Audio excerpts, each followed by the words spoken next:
You're there. Hello, you're there now.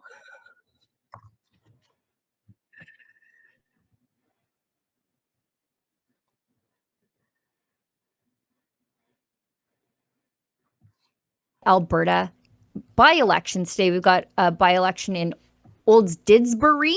We've got a by-election in Edmonton Ellerslie and another one in Edmonton Strathcona. I am your host, Sheila Gunn Reid, and I'm joined by my very best friend in the whole wide world, my co-host on the Rebel News Rebel Roundup on Tuesday and Wednesday, and my co-host for all the special election nights, Lise Merle from Regina, Saskatchewan. Lise, how's it going?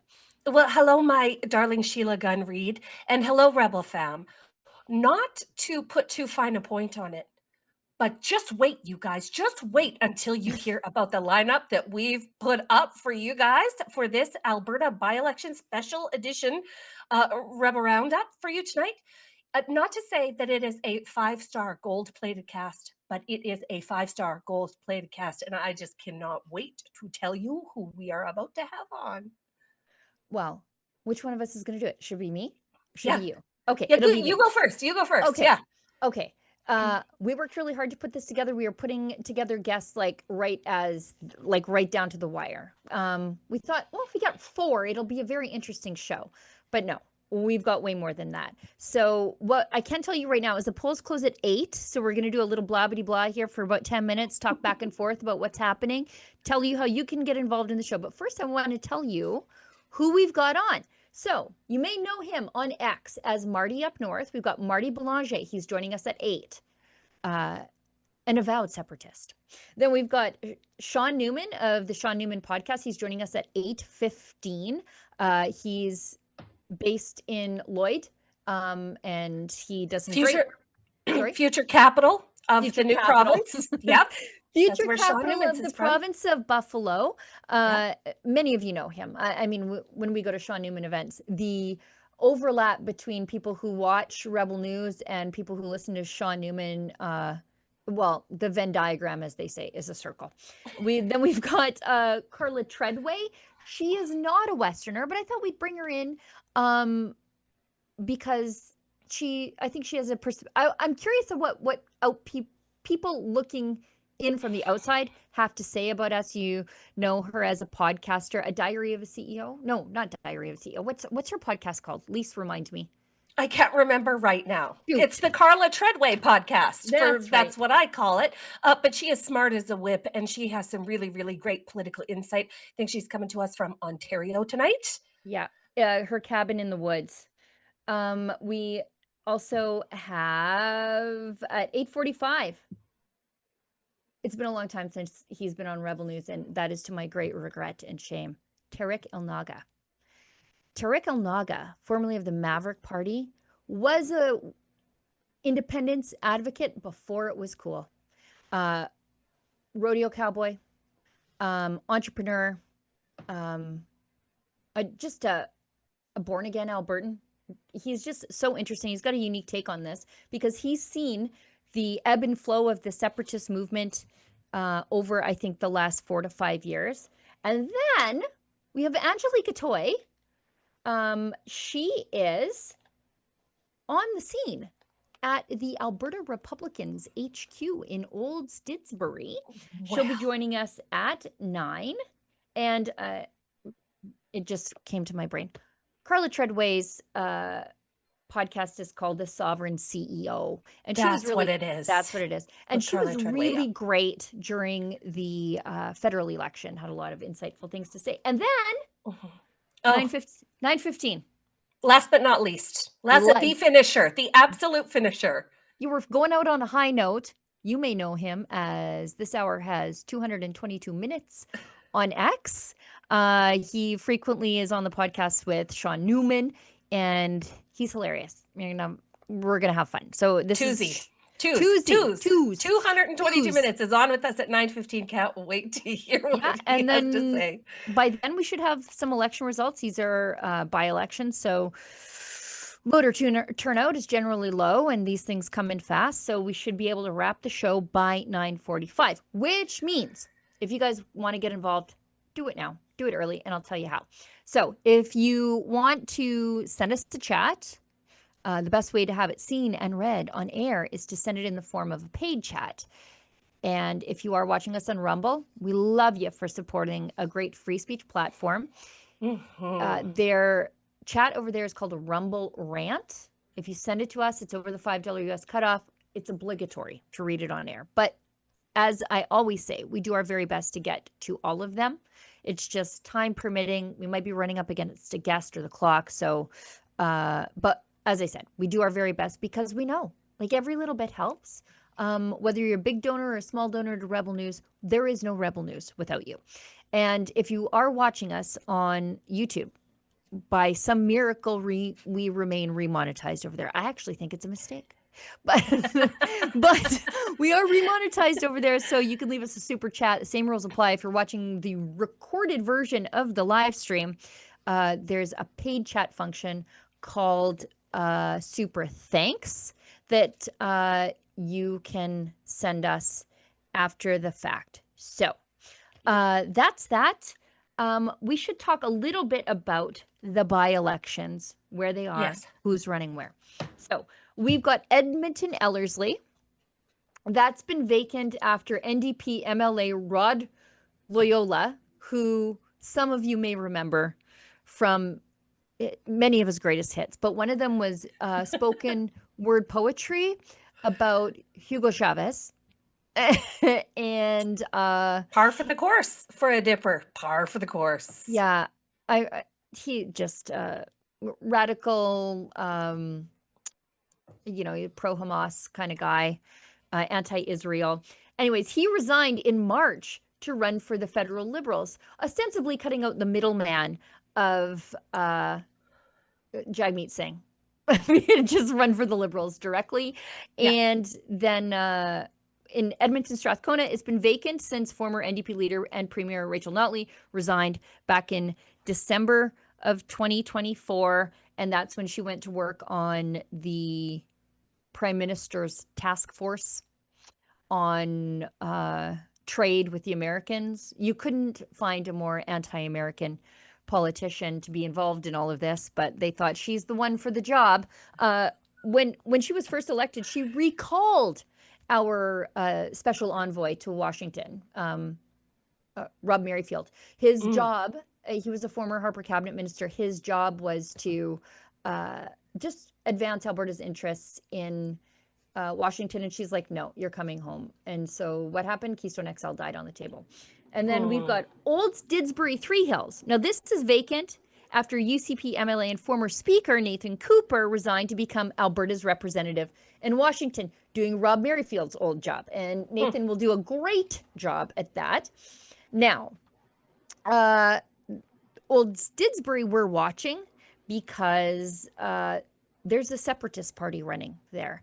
And that's Cameron Davies. He's the leader of the Republican Party of Alberta.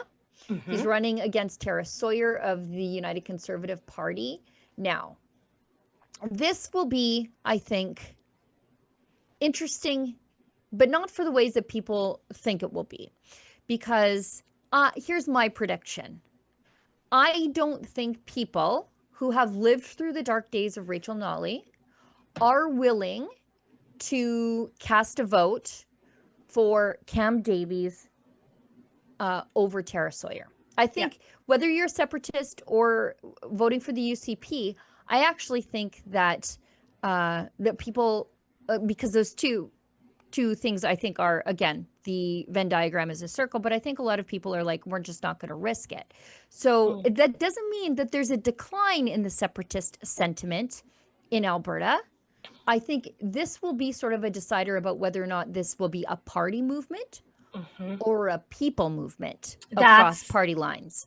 That's exactly right. So it's a little known fact that our friend Two's 222 Minutes from the Sean Newman podcast lives in the Old Didsbury riding.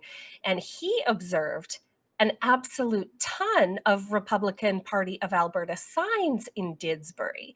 So there may be some vocal support, but he wasn't aware. I don't think he was aware if the UCP even knocked doors in the area. That's what a solid seat it's going to be. So it'll be, in any case, it's going to be a super interesting race, and this will tell the future of separatism in Alberta, whether it's going to be taken up by a party, whether people are going to support a party, or whether it's going to be strictly grassroots. And I think that there's a better argument for a grassroots movement versus a political party movement. So we'll see. We'll see what happens. Just realized that I look a fright, but I've had a very busy day and my hair is messy, and I was filming the gun show before I jumped on the live stream right now, after driving all the way to Ponoka and driving all the way back after work. So anyways, I realized that I look disheveled, but this is what you're getting. You look great. You look great. You still look great. You know what? Our first guest, is our first guest ready to go? He's early. I believe he is. Okay, they're just working out some kinks.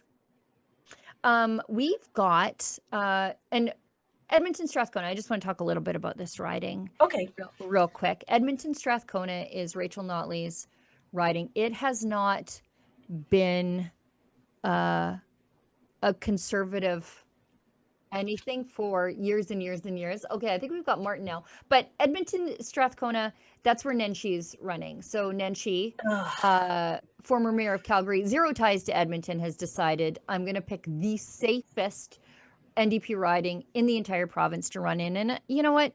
Fine. I mean, whether it was Nenshi or another NDP candidate, they're going to win it.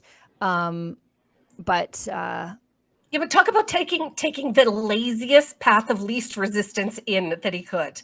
And to be honest, I really enjoyed.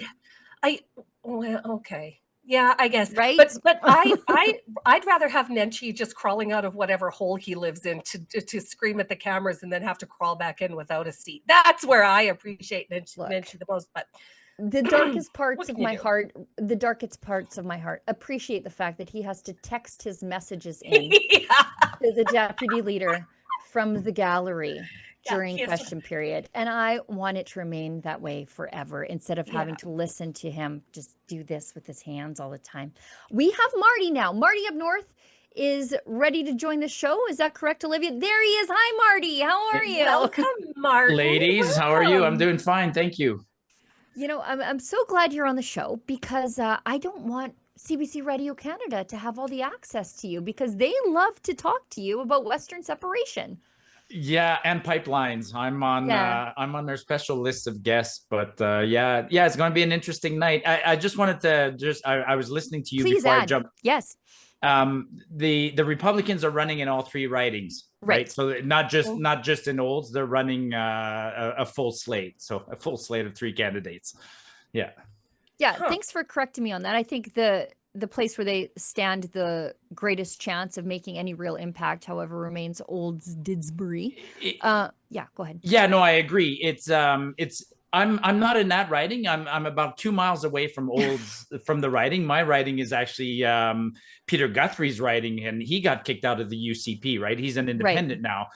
But I drive through the riding all the time. I was there this afternoon shooting gophers. And to your point, it doesn't even look like the Conservatives ran in that riding whatsoever. I mean, I see the odd sign, but Cam Davies and his campaign team did a great job of campaigning and door knocking. And I also want to add another thing. It's an interesting riding for one really important reason too, right? Mm-hmm. It was Gord Kessler's old riding. Right. And I don't know if a lot of people know the story of Gord Kessler, but Gord Kessler was one of the first politicians to be elected as a separatist in this country outside of Quebec. Don't quote me on the years, but Gord was elected in the 1980s for a party. I think it was called like the Western Canada Concept or something like that. Yeah. And he came in out of the blue and got elected. So, and I know he's been endorsing Cam and campaigning with him somewhat. So yeah, it's going to be and I wanted to add again to your point. I agree, sorry, I'm coughing here. When it's time to vote, people will often hesitate. They'll say one thing in person, but they could hesitate in the ballot box, or they could surprise in the ballot box and go with their gut. So I'm not sold on the outcome of tonight in any writing. I think the NDP are in danger of losing Edmonton Ellerslie. I think the UCP are competitive there. And Nenshi's doing what Poilievre did, pick the safest riding and run there. All the White Avenue crazy people are going to vote for him, and we all is lost there. Like all is lost. Build a wall. Let's hope they don't get into Sherwood Park. Just build a wall. But if the UCP are even remotely close in Ellerslie, I think it speaks to the loss of momentum for Nenshi. I mean, the party saw a bit of a bump when he was chosen leader, and then the more people get to know Danielle Smith, the more they like her. And the more they get to know Nenshi, the less they like him, right? So it's absolutely. I know the UCP has a strong strategy. You know, they call it the ring. I mean, they're trying to make inways in Edmonton. I hope they do. I mean, I'm a conservative. I'm just happy that when conservatives get elected, I mean, I do not want the NDP. As far as I'm concerned, I'd like the NDP to be wiped off the face of this province. But that said, I am a conservative. I am part of the separatist movement, and I really truly hope that Cam makes some pretty strong inways in at least Olds, because I think there's an important role to be played by by a separatist party in the province. I mean, you know, I'm not completely decided on the best path forward as far as, there's three paths forward. I mean, the premier could choose separation.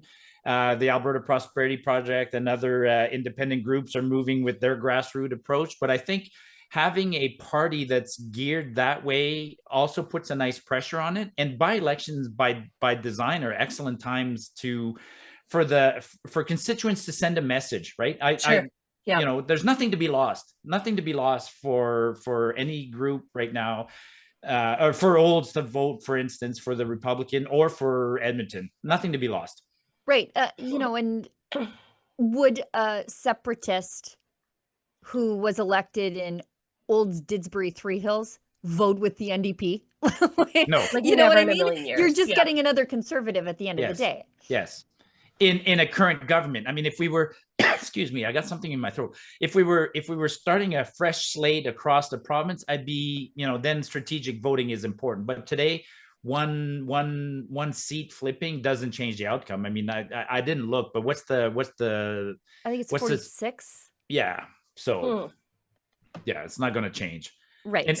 And when you think about it, the conservatives do it to themselves. I mean, I talked about the riding I'm in. They kicked out one of their own who became an independent. So all this talk about vote splitting, the party does it to itself once in a while when it kicks out a member. Right. When things get testy enough. Yeah. The candidates for Edmonton Ellerslie: Naresh Bharadwaj for United Conservative Party. Is that correct? Yes. Yes. Yeah, there are a lot of new Canadians in that part of the city. And I think that's reflected in the candidates there. I see that Fred Munn is running as a Republican there. Yep. Who knew the Liberals had a candidate? Who's the leader? Tijuana is Alberta Liberal Party. So bizarre. What? I don't even know who the Alberta Liberal Party leader is. They don't have one. No, I don't think they have one. Their leader is the gentleman who ran against Danielle in Medicine Hat, right? But he was the interim leader, if I remember correctly. Same with the Alberta Party. I don't even know if the Alberta Party's running any candidates in this election. They are. Caroline Curry is running for the Alberta Party in Edmonton Ellerslie. We have a Wild Rose Loyalty Coalition candidate, and Alberta Liberals, and the Republican Party, and UCP, and the New Democrats. So it's a full slate of candidates that they're running in that riding. look, we're learning together. Because like the Alberta Liberal Party is just completely nothing. We just operate in a two-party system right here in Alberta. And the leader of the Alberta Liberal Party is John Roggenveen. He has been serving as the permanent leader since December 8th, 2022, after acting as interim leader from March 6th, 2021. It seems like nobody wanted the job, and he got stuck with it. Yeah, that just shows how relevant the Liberals and the Alberta Party are in this province. I agree. You know, it's right now it's a two-party system. Yeah, we'll see if if the Republicans get a couple of votes, like more, like I'll be happy if the Republican in Olds get, say, 20% of the vote. I didn't get a chance to ask Cam what he was hoping for, but you know, something like that would be a nice outcome. I'd consider that a partial victory. Well, 20% of the vote is enough to move the needle as it pertains to whoever wins. In Saskatchewan, we had a by-election, a brand new upstart Bargy party got 23% of the vote, and it sort of made the governing Sask party change their tune a little bit because they realized, oh, we've got another party breathing down our necks. So 20%, that would be, you know, I bet they would be happy with 20%, 25%. That's a good showing. It's a good showing. It's a respectable showing. For sure. Actually, the results will, what time is it now? It's only 8:08. The results will take about, maybe at 8:30 we'll start seeing results, but not until then. So, yeah. And Nenshi's got a lot to lose. Can you imagine if Nenshi didn't get elected? Wow, that would be... in Edmonton, Strathcona, of all places. Lord, hear our prayers. Lord, hear our prayers. Nothing would be more entertaining in the universe than to watch that guy. I mean, I'm with you, Sheila. Watching him act, you know, from the peanut gallery. I call it the peanut gallery. I gotta be more respectful. I mean, he's in the visitor gallery, but the poor pages, you know, that run the messages back and forth are just running in overtime, trying to anyways, it's over to Kathleen Ganley or whatever. Before I let you go, because I think we have we've got still about 5 more minutes. I want to ask you about some of the controversy surrounding Tara Sawyer. She's the UCP candidate that was appointed by Premier Smith in Olds, Didsbury, Three Hills. They didn't have a nomination there, even though Nathan Cooper, I think we knew for a while. They should always have a nomination. They should always, not a nomination process. Like that's, completely. But sorry to interrupt. Yeah, go ahead, Sheila. No, there's, you know, people have dug through some of her past comments about, during the dark days of COVID. And, you know, so there's some of that floating around. And I think that's one of the most conservative ridings in the entire country. I just wonder how that's going to play out at the ballot box. Back to my earlier comment and to yours, I don't think. What were you saying earlier? You were saying that you thought maybe people would be nervous about not voting conservative or whatever. Yes. I think this is a perfect example. I think this will backfire on Danielle. Danielle's notorious for doing this, misreading the room. So if she thought that she could just put a candidate in a riding and that the people would just be okay with it, similar with what Poilievre's doing. I don't think Poilievre's got a slam dunk in his upcoming by-election up in Wainwright, but that's, you know, a different story. But small town rural conservatives don't like to be quote unquote abused. So Danielle did a couple of things, right? To bypass the nomination process, to take the vote for granted, to just put in somebody that perhaps she likes but is not popular locally with a past. All those things to me add up to an interesting vote result tonight. Yep. On paper, she's a really strong candidate, but that still doesn't get past the fact that Albertans, more than any other province in the country, do not like to be told what to do. Totally. And by installing a nominee that nobody had any vetting over, and I, for one, heard that Tara Sawyer might be a little bit of a pronoun person, a she, her. Okay, a she, her. Okay, nobody is going to be supportive of a she, her. Like if the people of rural Alberta heard this, Tara Sawyer might have a race on her hands tonight. We'll see. Yeah. We'll see how that goes over. I mean, we'll see. Yeah, the other thing, the other thing I wanted to talk about, but maybe if we're running out of time. You take your time. There was a bit of a smear campaign against Cam there at the very last minute. So one of our, a fellow journalist, Keen Bexey, did an op-ed trying to make Cam look bad. So we'll see if people read that before voting today. Yeah, I mean, I try to stay out of the drama. Yeah. But I saw a little bit of it today. Yeah, I did definitely read it, and there were legal threats flying around and people complaining to other people's bosses, and I just, it was it's an interesting read. So this is it from Juno News. Opinion: beware Cam Davies' second kamikaze campaign. Now the kamikaze campaign references Cam Davies' alleged involvement in the kamikaze campaign to basically lead Jason Kenney to victory at the end of the day. Oh. And so anyways, you can explain it better, Marty, if you want. I'll stay out of it. I'll stay out of the gossip. You can find it on Juno News. It sounds like Cian Bexley did his journalistic due diligence by reaching out to the other side for comment. He did include whatever comments that he was given back from Cam Davies. And it is indeed true that Cam Davies was fined by Elections Alberta for campaign finance violations. That is true, although Elections Alberta came after me for writing a book. So take that with whatever. Yeah, take that. I mean, actually, just in closing, Naheed Nenshi was fined for cheating in his leadership race. So, you talked about the spike in popularity among the NDP. There's no doubt that Naheed bought his leadership by, he had a great machine and he sold 57,000 memberships and he got the vote that he needed to get the leadership, and he got slapped on the wrist. So they love to highlight when other parties get fined. And I also like to highlight that the only people that seem to get fined by Elections Alberta or Elections Canada are private citizens and never politicians. There's an awful lot of politicians out there, I think, who should get more than a slap on the wrist. But hey, it is what it is. Yeah, it's almost like they should have to withstand greater scrutiny. Almost like that. Almost it. Marty, predictions tonight. How's it going to go?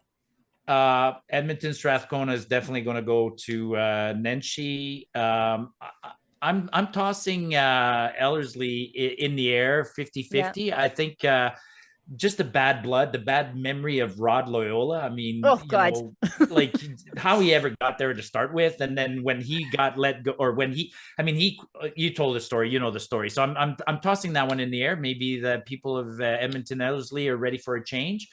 And then UCP victory in Olds with a strong showing with the Republican Party. Okay. All right. All right. We're writing it all down. Write it down. Yeah. We'll send a T-shirt to the winner.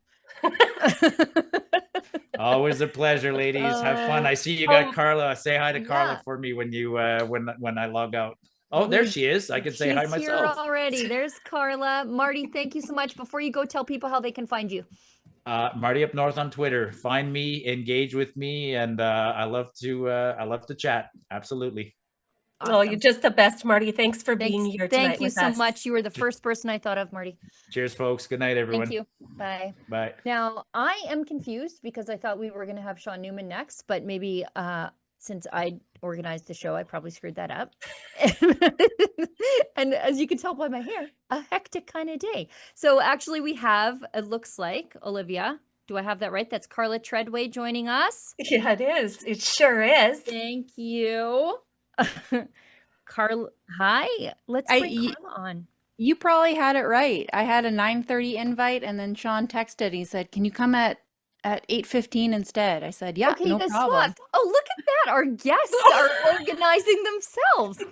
This is why we picked you, Carla. This is why we picked you. Can one of the guests come and Can one of the guests come and fix my hair? Carla, okay, let's put Carla up. Carla, thanks for coming on the show. Before we get started, tell everybody on Rebel News a little bit about you and where they can find you, because I wanted to have you on for like an outside looking in perspective to these Alberta by-elections, and really in particular the one that's happening in Olds, Didsbury, Three Hills, because that's the one where the separatists, I think, will have a stronger showing than most people think. So go ahead, introduce yourself to the world. Well, thanks for having me on. I am a podcaster. I'm the host of the Sovereign CEO podcast, where we talk about all things business, politics, and living free. I've been a business owner for 12 years, lost my business during COVID, which set me on one of these wild paths to talk about all the things that are compromising our freedom here in Canada. So I help other people now recover from that loss that I had during COVID. I help them bulletproof their businesses. I help them use their voices online, because we got a lot of big problems here in Canada. Girl, Yeah. you're saying it. You're preaching to the choir. Well, exactly. And I think that's why there are so many people in Alberta who just are ready to throw in the towel. And it's not that they are anti-Canadian. They just feel like Canada has been anti-Alberta from the very beginning. And I know a lot of people don't feel that way, but structurally, I don't know how you couldn't look at how things work out for Alberta and say that they haven't been mistreated by successive governments and structural inequity within Confederation. What's it like? I'm curious. I'm always in Alberta, and if I'm not in Alberta, I'm in Saskatchewan, right? So I'm in a bit of a Western bubble. But what's the word on the street in the rest of the country about Western separatism? Do they think we're crazy? Probably. I mean, I think Okay. I think Canadians aren't equipped with information. You know, the left has the biggest weapon right now, which is institutionalized media. So they actually just don't have the facts. It was just this week I had Tristan Hopper on the podcast, and we were talking about this. People have very strong feelings and very strong opinions about these matters, but they actually don't have a lot of the facts on so many issues. So the pulse most likely is either people are ready to move to Alberta. I live in a pretty redneck hunting community. Like most people where I live are Right. we're good. We're like 24 hours from Toronto, even though I'm in Ontario. Still feels too close. Yeah. Well, I'm a prairie girl at heart. I'm a Tobin, so I'm watching a lot from that perspective as well. I think anyone that is a blue collar worker, anyone that understands some basic things like food, energy, money, they probably understand why Alberta wants to separate. But the Laurentian elite, anyone that works for the government, they have no idea. I would be surprised if they even know about the payments that are going to the East Coast. Like Canadians know so very little about how our country is structured. So I think, I think for sure you guys are being vilified. You're telling us, Carla Treadway, that Eastern Canadians don't know that all of their social services that they get delivered on silver platters are being paid for by Alberta and Saskatchewan. They don't know this. Like they're unaware of this. I would be very surprised. Yeah. We need to go on an education tour in Eastern We need a Canada, bus. Sheila Gunn Reid. This Yes. is what No, we need. it won't be. No, it is my hope that it won't be our problem soon. I'm always curious because I wonder how much the rest of the country pays attention to just how angry people are in the West and how many brand new little separatists, or at least independence-minded people, were born on April 28th. Because in all of the rallies that I went to, like the Polyev rallies, easily the ones in Edmonton, Calgary were the biggest ones. They were huge, like 16,000 people, 15,000 people. That's NHL numbers. Yeah. Going to rallies here, our ridings can't go any bluer, and yet it doesn't matter what we do. We still get the Liberals. It's decided long before it gets to us. And I'm always curious if people understand what that's like, that knowing that you're still waiting in line to vote and the election's over. Like, I'm just curious if they even care or no.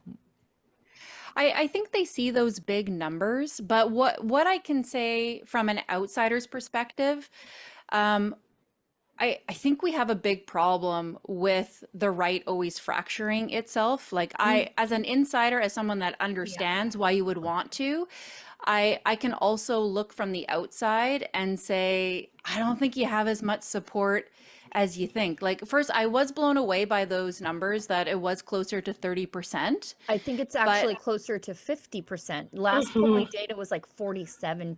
Really? Which is within the margin of error of half already. And there's been no education campaign. It has gone from like 25% to like 36% to approaching 50% in 2 months. Yeah, same goes for Saskatchewan. It's same for Saskatchewan. We're sort of running tied together. What are those three-legged races with Alberta to get out of here, get gone? Yeah. I mean, it's going to have disastrous effects for Canada if it happens. It's going to change everything if it happens. Will it happen? I don't know. If anything, it's a really good bargaining chip for some change. Sure.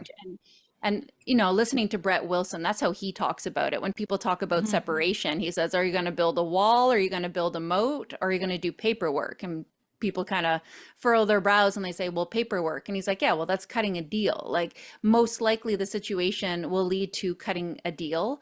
Hopefully, but who knows? Like the last 5 years have been absolute chaos, and everything that I said, there's no way that could happen. It has happened. Right. So it'll be an interesting show, if anything. Yeah, I mean, at the very least, it'll add or else to the conversation with the rest of the country, because I don't think, and I think we heard this from the Bloc leader, I don't think they're ever serious about leaving. And I think, like, I feel like his comments about Alberta when he said, oh, well, oil and gas isn't a culture. You've obviously never been here then. But when he said that, I felt like it was coming from a place of jealousy, because if there were a province to ever leave, it wouldn't be Quebec, because they kind of like it here, because they have the or else blackmail chip. And I don't think they want somebody else to have it. Well, no, and how grating would it be to Quebec separatists to have Alberta come in and steal their thunder? Like they would just be so annoyed at this. It's like these bargy Albertans coming in, taking our whole thing, just taking our cake and eating it too. Just make your own language too. Just go for it. Right. Have you been here? Neck and knees. We do. Yeah. Well, if it doesn't go in the separatist favor, I think we really have to evaluate the unity within the right. The left never fractures. So the very things that make us conservatives are high integrity, our common sense. It also really works against us, because we will constantly fracture ourselves. We will oust people who are not doing their jobs or who are out of integrity. The left doesn't care. The left doesn't care if there is corruption, if someone is out of integrity, because they value power above all else. So if the separatists don't get their way, this is the wake-up call. We cannot keep fracturing. We have to work together, because this monster on the left has the power of the media. Now they are like furthering these bills that will maybe have people jailed for dissenting opinion. Like we can't let the left keep growing in size. Eventually we're going to have to compromise and work together. Yeah, that's one of the problems with the right, is that the thing that makes us on the right is that sense of self-reliance and independence. But when you have independent-minded people, it's hard to get them all marching in the same direction and chanting the same slogans. And then you go to a leftist protest and they're all holding signs and they didn't even bother to read them. They're just like, some guys told us to hold a sign up and say this chant, and we will. What's the slogan today? All right, okay. Exactly. Blind loyalty is what the left has down pat, and the right has to commit to not fighting the right. We do not fight the right. We do not fight our friends and neighbors. We do not fight the right. And that's a lesson that we could learn from them. You're right, Carla. It's true. Right. You know what, though? People are addicted to drama. And I'd like to I'm a voyeur. I will watch the drama, but I won't even stick a toe in it. You won't get me involved in any of it. You can see that on my social media. I just don't get, like, I see, oh, they're fighting on the right. Oh, they're fighting in the American right. And I'm just watching. I just don't even want to be caught in the crossfire. I'm just an innocent bystander in all of it. Yeah, exactly. Let's put all that energy over there. We got all kinds of things to fight about over there. Like, they're just watching us and laughing, us just like dismantle ourselves from the inside. Yeah. On the flip side, though, there's something to be said for burning it all down and starting again, which is how we got the current Conservative Party, right? The Reform said it can work. The Reform was like, nope, we don't want any part of it. We out. That's how we got the United Conservative Party. And I think that's a pretty effective party. It fractured the old progressive conservatives, broke apart, and the Wild Rose said, we want nothing to do with 44 years of corruption. Now, basically, they're running the show. So it does take a little bit of wandering in the wilderness. But I think at the end of the day, there's an argument to be made for something better growing once you have fertilized the soil with ash. Yeah, and we're watching the same thing happen in BC in real time. We're watching the same thing happen in BC. We see this huge groundswell of support for the BC Conservatives, and then all of a sudden, a couple of them go, wait a sec, did we do these things properly? And integrity is called into question. It'll be interesting to see how that plays out. But in Alberta, it definitely played out the way it should have. So there's that. I wish that would happen for you in Ontario, Carla. Yeah, me too. I mean, I'm forming a Northern Ontario separatist party right now. So there's just like 12 of us, but we will separate and eventually become a sovereign nation. I'm going to give you some advice. Get onto Tubi and start watching yourself some documentaries on micronations, because if all else fails, I'll be stamping some passports at the end of my driveway. There's a crazy guy in Australia who started his own micronation out of a sheep farm. I think it's called the Principality of Hutt River or something. And he turned his entire sheep farm into this little country of its own. He set up like the passport place. Then he made it like a tourist trap, like, oh, come get your passport stamped and I'll charge you $20 and you can wander around and buy some fake money or whatever. And the local municipality had no idea what to do with him. They were just like, what do we do with this madman? So you know what? That's my bug out plan. I still want this for you, Carla. I want you to be the prime minister of a micronation in Northern Ontario. This is like I'm seeing it in your future. He was a prince. I mean, I already live on an island out here. I just need to make a flag. So we're already the work's half done. We're so close. You don't even need a wall. You don't even need a wall or nothing. You have a natural moat. A smaller one. This is a new micronation. Hutt River is the other one. It's a sheep farm, and he got mad at everybody about the sheep quotas, and so he was like, you know what, I'm out. And they didn't have a clue. He just kept doing it, and they didn't know what to do. And so you know what? There's micronations are a thing. You could be one. I love this for us. I know. Carla, we promised you 15 minutes. I think we have Sean Newman coming up shortly. How do people find you and support the work that you do and see all of the hard work that you do? Probably the easiest spot is Instagram at Carla Joy Treadway, or I'm the Sovereign CEO over on X, where I definitely get a little spicier over there. I behave myself on Instagram, but not on Twitter. Yeah. You keep it pretty for Insta. Meta. It's spicy on X. That's the way it's supposed to be. Oh, Carla, well, you're such a treat. We're so happy to have had you tonight. Thanks for having me. Thanks so much for offering us some insights into what the rest of the country is thinking of our grand little adventure on the prairies. What result are you guys hoping for? I'm curious here. Oh, you know what? We forgot to ask Carla her predictions because are you taking a ledger, Lise? Yes. Okay, perfect. You know what? I'm just hoping for a strong showing from the separatists. If only to, here's my prediction. I don't think they're going to win the riding. I think they're going to do okay, and that's okay. Because we lived through a vote split here and we got the NDP in Canada's most conservative province. So I think people are apprehensive to see that happen again, but they're going to do well. I think Nenshi, the NDP leader, is going to win his seat because the riding is the university crazy people and the blue hairs and it's the Pride Parade part of town. It's the Pride Parade part of town.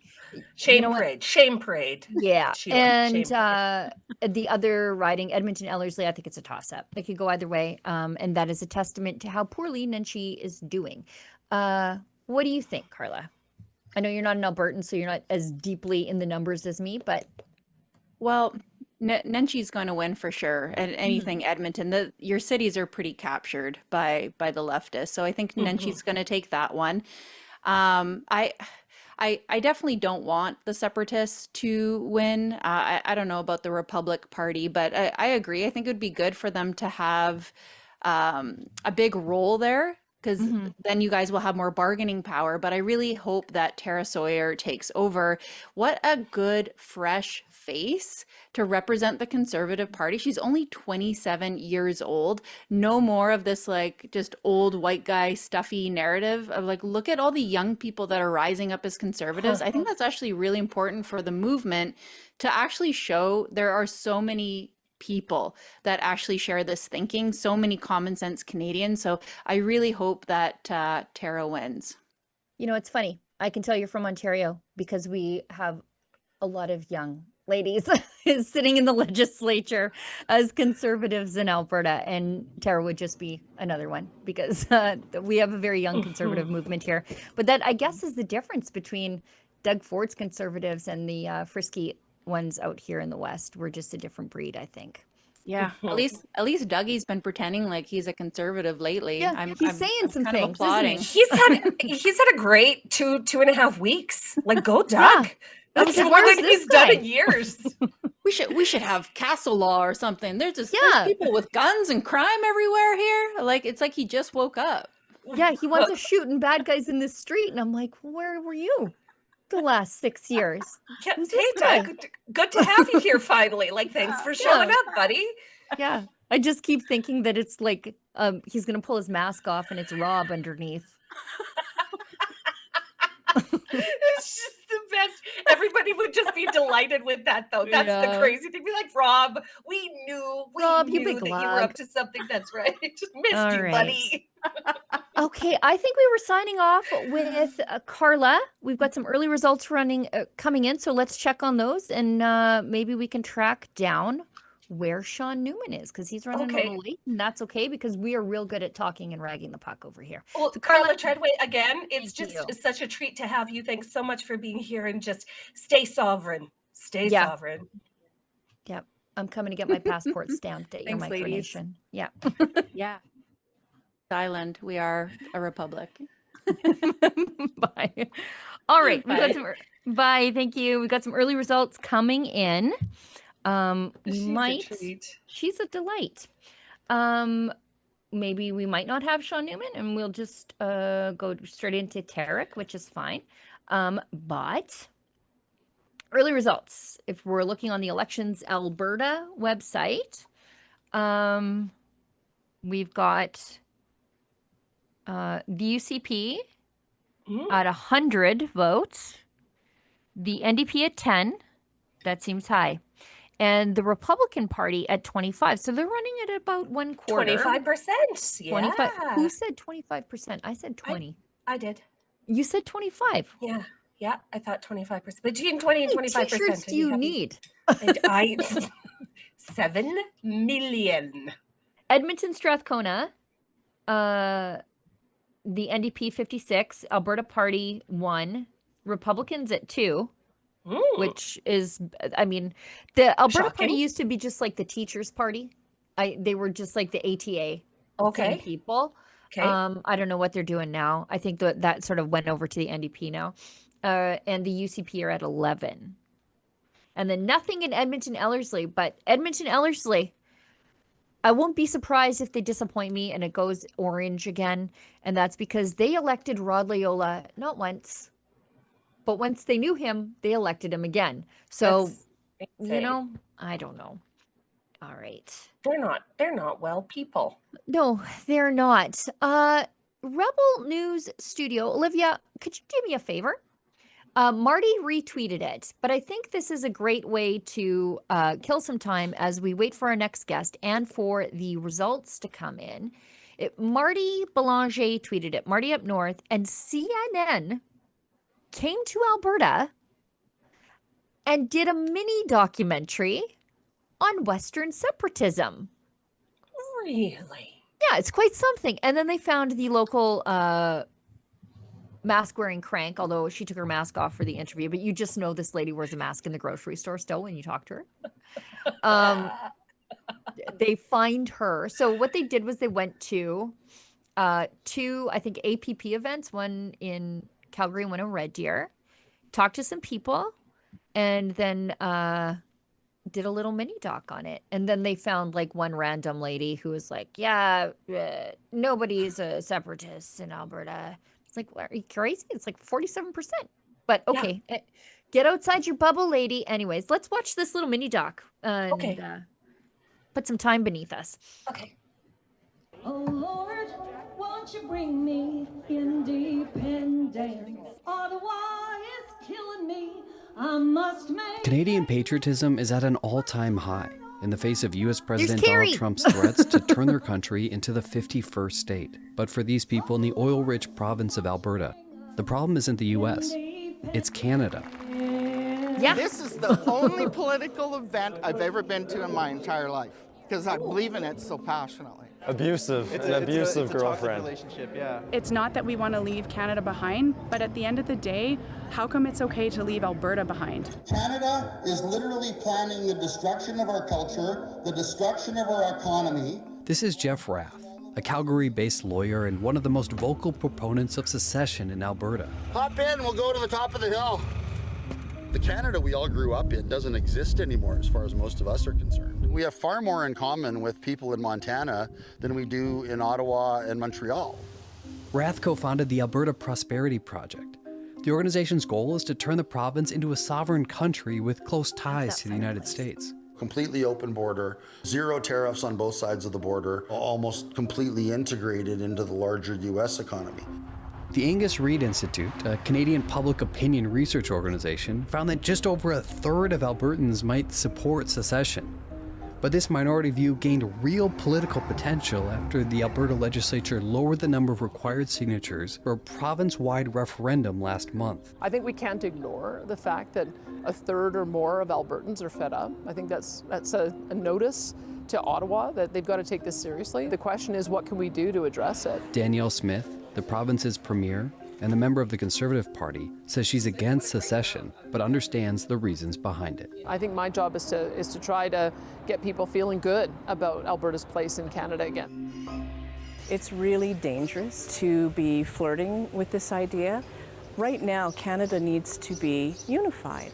Lifelong Calgary resident Tamara Lee says most Albertans have no interest in even entertaining the idea of independence. We are having a little tiff with our American neighbors, whom up until recently we were best friends, and it's being used as a political football by, unfortunately, our provincial politicians. Maple MAGA is what we call them. Donald Trump's election has given us a lot of hope. If anybody is going to have the guts to recognize an independent Alberta, it would be the Trump administration. Rath hopes to collect enough signatures for a vote on secession by spring 2026. And if it's unsuccessful this time, we just roll up our sleeves and work harder. None of us are going home. We'd have another referendum as soon as we could. Tamara Lee with her pride flags there. Did you see that? Yeah. Tell me you're a CBC steady without telling me that you're a CBC steady, Tamara Lee. Having a little tiff with our American neighbors. Yeah, and she's like, and it's being capitalized on by local politicians. Like, you just know she wears a mask at the airport. You just know she does. Look at her with her little mini library. Her little tiny library outside of her. Like, everyone is welcome in my Alberta.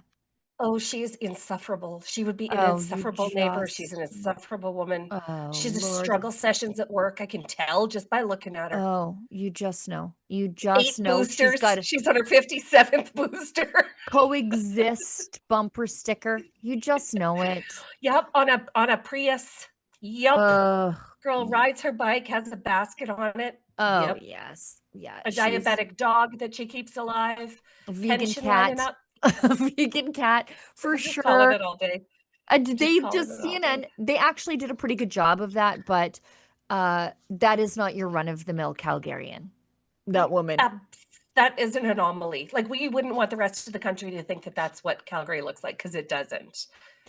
Yeah, we've got a couple of chats to get through. You guys they're rolling in. We've got Franklin in the dark gives us $20. I don't see a chat. Anybody working behind the scenes at Rebel News, if Franklin has a chat and we missed it, I would appreciate that. Is he yawning? Sitting on the couch? Looks like it. Okay. Yeah. Looks like it. It sort of looked like guy. we were being flashed. Like he was just like, I'll take it. Whatever. I'll take it. I'm not complaining. JB Power, $5. I saw this week Anita Anand spoke to Iran, not Israel. Yeah, we talked about this today on the daily live stream, Rebel Roundup. It's on at 11 a.m. Mountain. And yeah, she spoke to Iran. And it's interesting because apparently she's never spoken to the Canadians on the ground trapped in the region. Right. Like, we're hoping for peace. Okay. Okay, Anita.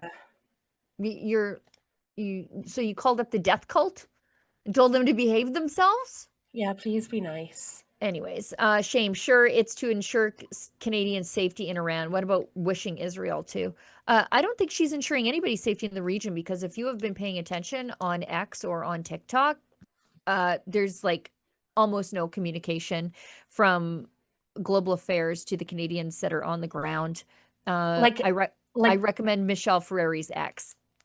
Radio silence, like his radio silence from global affairs. So let this be a lesson to you, Canada. Don't go anywhere where you would need emergency evacuation, because the Canadian government ain't coming for you. No, they are not coming to your rescue. In fact, we talked about people today who were told, I think, to go to the Jordan border, which I don't know how you'd get there. Did you float across the Dead Sea? Did you get in the Dead Sea and almost end up in Jordan like I did because it was windy and you were floating? But they went to the Jordanian border, and then the Canadians weren't there. The French gendarme took them. You're kidding. Safety. No. You are kidding. It's funny because I have a girlfriend that works in international humanitarian aid. So when a war breaks out or when there's a natural disaster, she's one of the people on the team that flies in to help the people on the ground. And in hostage situations, okay, you put yourself right next to the Americans, right next to you, try and blend in with those Americans, because the Americans will move heaven and earth to get their people out. Yeah. So as a Canadian, this is what I would do if I was in Israel right now. I would sidle up to those Americans. Make myself one of them. Yeah. I saw a fun little video of American servicemen celebrating some airstrikes. There's some not internet friendly language, but it was heartwarming, to say the least. We have our next guest standing by. And as I said at the beginning of the show, it is my great shame and regret that it's been so long since TK El Naga graced the airwaves of Rebel News. So let's bring him on. Friend, independence-minded advocate, cowboy. Cowboy. Yeah, don't forget that part, cowboy. Yeah. I love it. Thank you. Hey. Howdy, Sheila. How's it been? You know what? It's been great, busy, hectic. I see on the internet that you were doing well. Thank you. You're also an entrepreneur, and you were into Western independence before it was cool. Before it was mainstream, because I think it's more mainstream now than ever before. Do you feel that?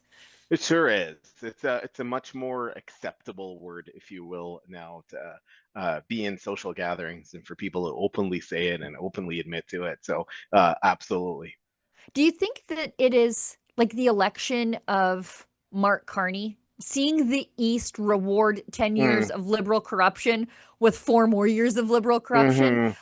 Do you think that was like the breaking point for a lot of people? I think there are a lot of little baby chicks hatched out of their eggs that day as separatists.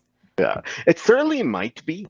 What will be interesting is Mark Carney might be as liberal as his predecessor, but I'm sad to say it, he is smarter than his predecessor. I think so, he's cagier. Yes, and Feistier.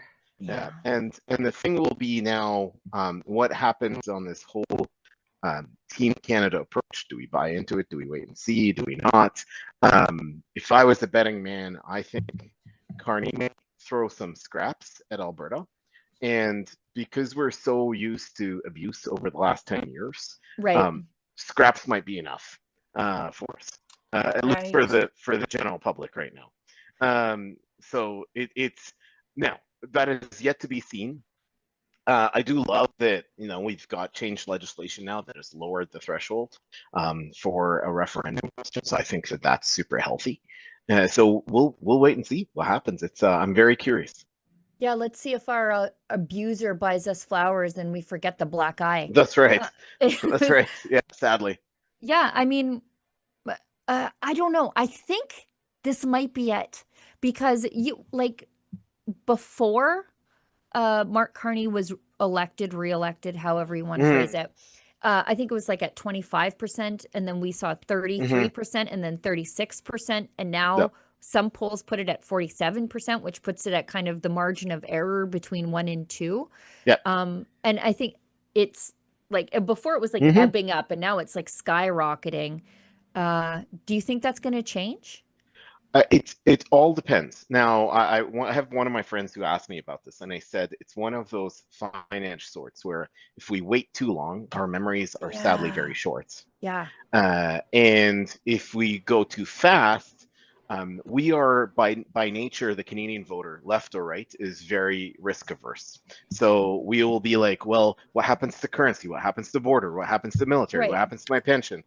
You cannot have all of that information on paper today. So the thing is, do you take a leap of faith and say, yes, we want independence and we'll figure it out? I'm definitely of that camp, right? I'm like, if the question was posed to me tomorrow, I'd say absolutely, and we'll figure out the rest later. But I realize that I'm not everybody, and a lot of people, if asked today, are like, yeah, I support it, but and I want that information. Or the other thing is, if we wait for another 2 years, and by then Pierre Poilievre will be an Alberta MP, we should give him another kick at the can. So it's one of those things where wait too long and the memory fades, go too fast, and a lot of questions that don't have answers are going to get asked. Yeah, so what's the sweet spot then? Because I mean, you want to sort of go at the height of the momentum. Right. Strike when the iron's hot. Yeah. Right. Yeah. And then you want to make sure that those people who are, yes, but I have this objection, or yes, I have this, but I have this question, you want to make sure that those people are moved over into the right camp. But then sort of momentum starts to drop off. 100%. So I would say I do appreciate a lot of the efforts in a nonpartisan manner that groups like the APP are doing, where they're like, hey, this is how much we pay more than we get. This is how much we own more of the CPP than we get. These are the things that could be in provincial control versus federal control if we were independent. So I do appreciate that as an education campaign. Now, is it reaching the right people? That's the question. And I do think it's definitely reaching the already won over, like the folks like me who are like, yeah, let's go. Like in a question, I'd answer it tomorrow and say, yes, let's go. But ultimately, and then the other thing as well is what happens at the leadership level, right? So ultimately, Alberta is very, very tied into our conservative leadership, both provincially and federally. What direction, because we listen to them, what direction are they moving in? And right now we have, at a federal level, ones that are like, no, I still believe in a united Canada, just our systems are broken. And at a provincial level, we're like, we're going to give this Team Canada thing a chance. At least that's what I'm seeing right now at a provincial level. So it's not clear cut where, you look at a guy like Yves-François Blanchet, for example, in Quebec. I can't stand the guy, but I truly think he is the most effective federal politician there is, because he's wildly consistent. He wakes up every morning and says, what Quebec wants, Quebec gets. there is no wavering of his message. There is no wavering of his path. There's never, hey, let's try Team Canada. No, he is one singular focused track, and that's it. That's all. We still don't have that yet for Alberta. We still don't have that person that wakes up and says, I don't care about the rest of Canada. What Alberta wants, Alberta gets.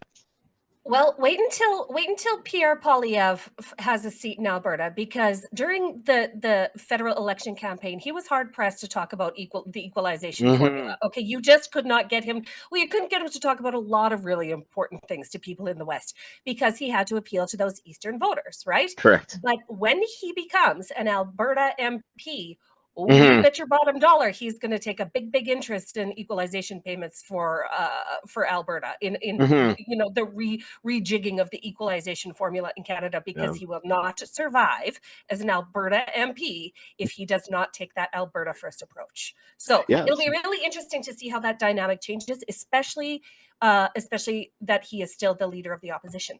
Like it's just going to be so interesting to watch. 100%. Yeah, 100%. I'm super curious. I mean, I like Sheila, like you said, we go way back on this journey, you and I together, and I'm very curious. On one hand, I'm very encouraged to see that independence and separation, autonomy, sovereignty, in whichever way you put it, is becoming more and more mainstream, more acceptable, and people are talking about it.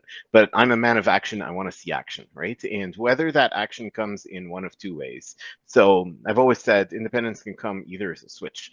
One morning we're a part of Canada, and then in the afternoon we're not.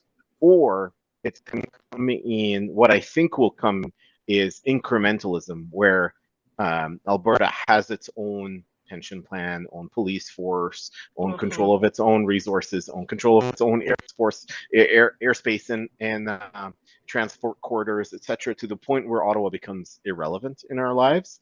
And I think that that's likely the more realistic path, only because we can answer those questions in stages rather than, someone showing up to an APP event, for example, and saying, what happens to all of these things, and expecting answers in an evening. Yeah, it's kind of funny because people will say, like, oh, it'll just be hard. And it's like, have you been here? Have you met us? Yeah. Have you met us? Like, it's just too complicated. And it's like, they took oil that leached out of the riverbank and turned it into the economic engine of this entire country. I live on the land my ancestors broke with their back and their hands. You think that we can't handle some paperwork? Like, it's just 100%. There are a lot of reasons why people might want to stay in Canada, but that leaving would be too hard should never be one of them if you are an Albertan. Yeah, and go ahead. I was just gonna say, I was like, just jump and ask questions. That's my personal style in life. Yeah. It's why I moved to Alberta. Like, Sheila, I know the story. And we've talked about it. Like, I moved here to be a professional rodeo cowboy, which I am, and the funny part is, like, I had no plan figured out. I was like, I'm just gonna move here and figure it out as we go.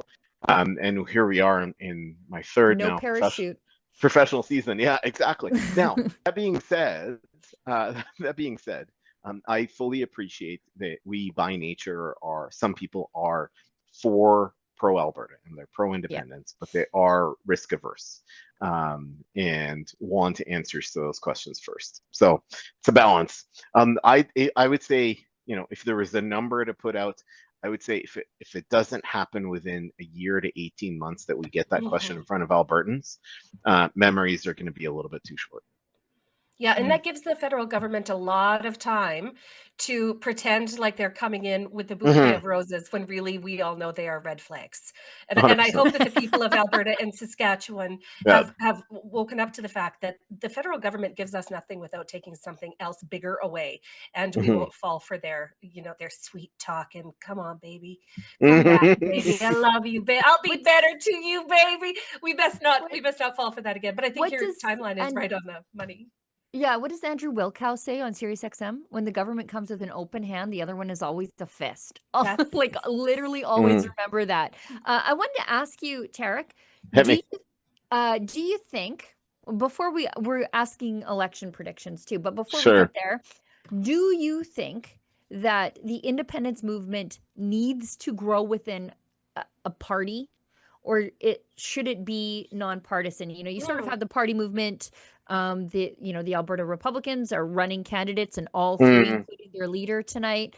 Or is it like a nonpartisan information campaign?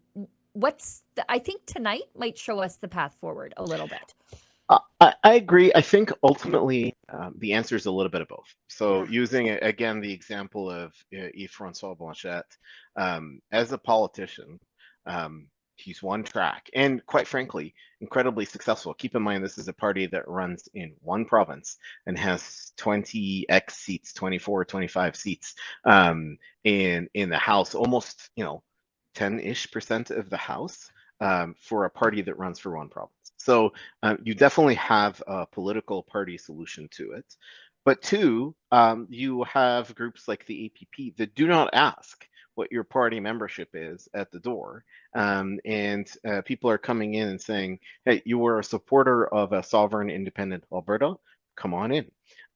And so I think the answer is likely a titch of both. Or if there's enough movement, you now need a political vehicle to execute on this. So the people have said, hey, we want our representatives to make Alberta more sovereign. Now go ahead and make it more sovereign. So it's a little bit of both, I would reckon. Okay. Now, election results predictions. Let's start with Edmonton Strathcona. I think we all know that one is going to go. It's funny because sadly, Will Darby is, I consider her one of ours in the sense of a part of the rodeo community. She's a cowgirl, broadcaster. She's worked rodeo production. So Darby is very close to the rodeo family, I would say. I wish her well. I think it's incredibly brave. I think she's got a bright future. 100%. This is likely not her first kick at the can. That being said, this is not on Darby. This is the most orange riding of the province, quintessentially Rachel Notley's seat. And the funny part is, I personally, between us friends, I don't think that the NDP actually like Naheed Nenshi as their leader. They don't. I think I they've got buyer's remorse for sure. Yeah. But that being said, us, the Alberta voter, are generally very tribal. So we will vote along tribal lines, and that riding or geography definitely belongs to the Orange tribe. Yeah. Edmonton Ellerslie. Ellerslie's I think an interesting one. Yeah, it's interesting. I think the UCP will do better than I think predicted, but this is also the riding that gave us Rod Loyola twice. Like, I get the first time, but the second time when you knew him, you voted for him.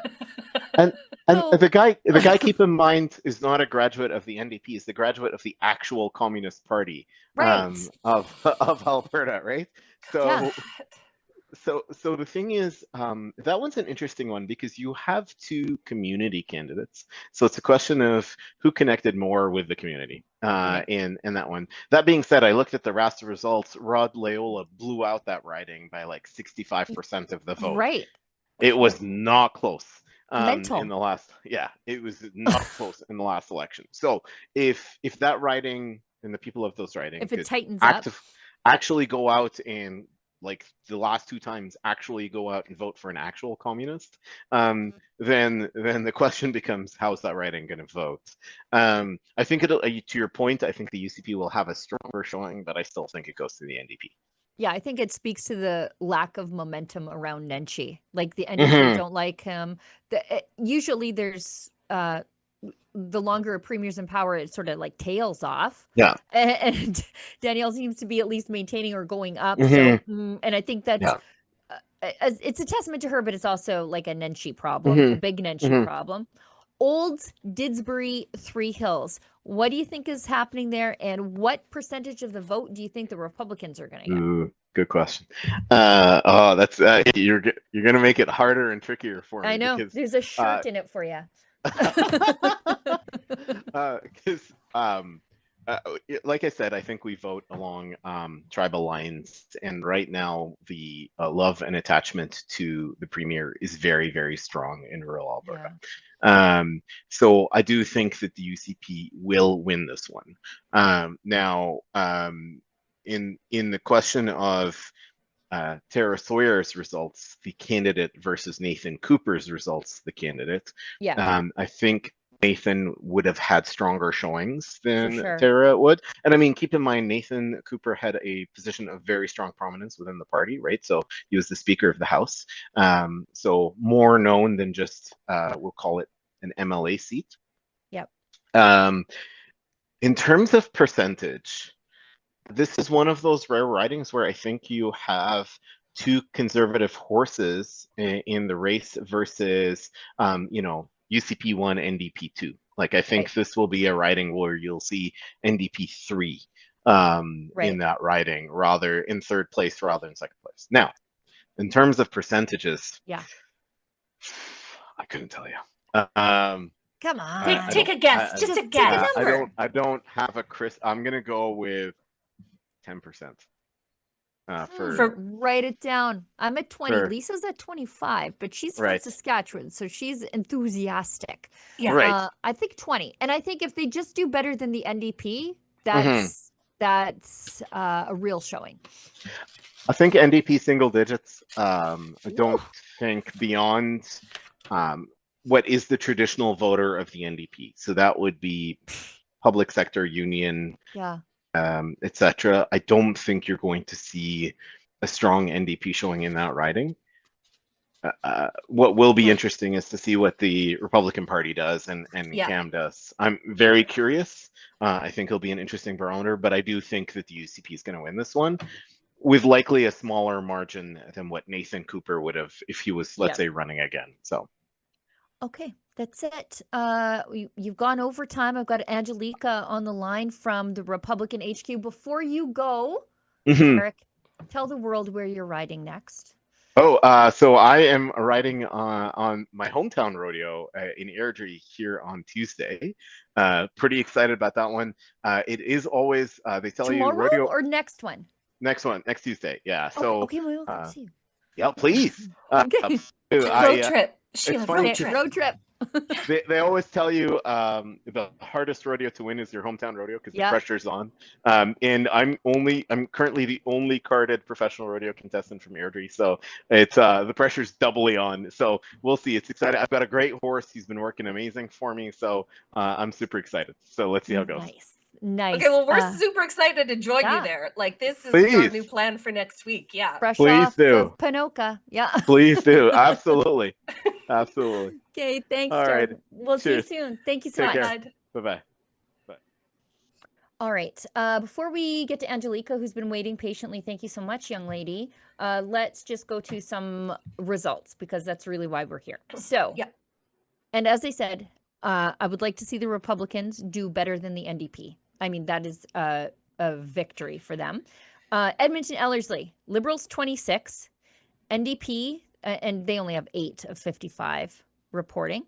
NDP 364, Alberta Party 15, Republicans 22. They're beating the Alberta Party, who have been around for 10 years. And the UCP at 205. So UCP is doing a lot better in Edmonton Ellerslie than I think it was expected. I thought it would be a lot tighter than it has been in the past. Edmonton Strathcona, of course. Libs 25. Okay. NDP 1,037. That's Naheed Nenshi. Alberta Party 15.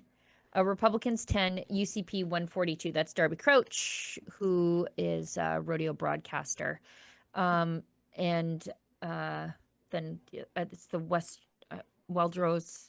I don't even know what the WLC is. Anyways, Olds Didsbury Three Hills, 9 of 60 polls reporting, 0 Liberals. That seems about right. That seems right. Then we've got the NDP at 201. Alberta Party also 0, which, I mean, there's no distinguishable difference between the Alberta Party and the Liberals. I just think everybody should know that. I don't know why either party exists. They should just roll up and go to the NDP. But whatever, split the progressive vote. I don't care. It's whatever. Do what you want. Do more of that, actually. Yeah, please. And then we've got the Republican Party with 190. So they're like 11 behind the NDP, although it's early. and UCP at 637 or 636. So, yeah. So I think it's a race for second place there, as I think a lot of people thought. We've got Angelica, who is at Republican HQ. I think that's right. Angelica Toy. Our Get on this darling screen. Angelica. There she is. Just How's it keep your going, you eyes upon guys? this one. We're doing great. So you are in Olds? Yes, we are. Okay. Tell me what's the vibe there? Like what do you how are they feeling there? So there are around 30 to 40 people here is my guess. People are eating food, they're talking, they're watching the polls come in, and they all look pretty happy. I was talking to one individual and he's saying he's not happy with the results. Obviously right now, he says it's not good enough for him because of all the work, of course, they put in. And they are really hoping to see a change coming in this election because they're tired of the whole conservative NDP kind of switch here back and forth happening in Alberta. What do you think is driving? I'm not going to ask you to speculate. I mean, you've been in the riding for a few hours, so maybe I'm asking a crazy question. But let's put you in the position of an Olds Didsbury Three Hills voter. Do you think people there are going to vote UCP with their brain and not their heart for the Republicans because they're scared of the NDP? I think that is a trend happening everywhere, if I'm being honest. I think people are way too scared of splitting the vote. But in a place such as Olds Didsbury, I think you're probably going to have a conservative win regardless. Or sorry, a right-leaning win, I guess I could say. But I think people are scared of change. I really do think that's a thing. And I think actually some people weren't even aware this was happening. One of the door knockers here, we were talking with him and he said that he was still door knocking and a few individuals actually came and ran to the polls last second. So I think people also are sort of not really caring because it's not a big major election. So some of them might just be sitting back at home just waiting to see what happens. And I guess maybe there's probably some election fatigue. Like we just did the big, I mean, I still got it. Like people, we're not over it yet. We're not over the last federal election where we're like, yeah, Toronto screwed us again. Look at that. And people are just in election fatigue mode. But also I think that maybe people are like, they're still separatists. I don't believe that people in Alberta are not independence minded, but they think the solution is not going to come from a party, but from a movement of people. Absolutely. Yeah, that's definitely what we've seen here. And I've spoken to people just on the streets and that's exactly what they are saying. And we did have a bit of a scuffle between, it was Keean Bexte and Cam Davies today on Twitter regarding exactly that. So yeah. The dramas. Yeah, the drama. Has there been any, were you able to talk to people inside election HQ there about the back and forth between Cam Davies, leader of the Republican Party and the candidate there, and Keean Bexte? People were making threats about lawyers, like back and forth. And again, I'm an innocent bystander. Yeah, do not involve me. I have not spoken with anybody about that here specifically, but I will be asking Cam Davies himself about the situation in an upcoming report here. So we'll get the scoop on that. I see that, to no surprise, 8 minutes ago, Keean Bexte says, Juno News, this is what he tweeted. Juno News decision desk. What's the Juno? This is the Rebel News decision desk. My desk, this one. Has called the by-election in Olds Didsbury Three Hills. Cam Davies' Republican Party has lost in overwhelming defeat. Despite expectations that he'd ride to victory on a wave of separatist support, he failed to capitalize on the historic support of it. So Keean's already taken a victory lap. I mean, it's still pretty early, so we'll see what's going to happen. But, you know, here's what I think. I think that as long as they do better than the NDP, it really is a victory for an upstart party. Yes, and I think a lot of people are scared of the NDP. Those were terrible, terrible dark times. I wrote 2 books about how bad it was. And so I don't think people are willing to risk that again. And so I think they're going to remain separatist. I don't think the separatist sentiment is falling off. I just think that people are going to do it as a movement instead of a partisan thing. Absolutely. And we see that with the Alberta Prosperity Project. Of course, they're getting tons of momentum. They're yeah, they're going far. So it's amazing to see that happening. Lise, I've been doing a lot of talking. Perhaps you have something to say. No, I'm just reading all of the Rumble rants that are pouring in. Okay. And sorry, go ahead, Angelica. Were you going to say something? Oh, no. Okay. I think we'll let you get back into Republican HQ. Maybe they have reaction to the Juneau news desk calling the election already in that riding. Thanks so much for standing by. I know we got you a little bit late. Thanks so much for all the Thank hard you guys work that you do, young lady. Thank you. We'll talk later. I look forward to your All right. reports. See you Thank soon. you. Cheers. Bye-bye. Okay, we've got a couple of chats here that maybe we want to get to. Rigger39 says drill baby drill, and he gives us $13.99, and boy, that's awful generous. Then we've got Annalisa S. She's the president of the David Menzies fan club. Oh, in the international chapter. Yeah, she loves sweet David Menzies. I believe the membership is her, maybe, and David. I hope the auxiliary membership is fine. Yeah, no, she's the president and the treasurer. And you know what? There's no accounting for taste. We all have our things, but strange things, strange tastes. It takes all kinds. There's somebody out there for everybody. And this woman has David Menzies in the bloodstream like an AstraZeneca clot. She is just, she's got the Menzies in her bloodstream. Annalisa 1399 says, that's not my sweet Menzies. No, that's Lise. She's easier on the eyes. But handsome Marty will work. Oh, Marty. Oh, yeah. Marty Belanger. Yeah. This is back when. Oh, and we went full handsome on this broadcast. Okay. If you're dead sexy, you are, and smart, you're on this show tonight. That's the affliction of a conservative man. They suffer from it. Smart. Yeah. Good looking and smart. It's crazy.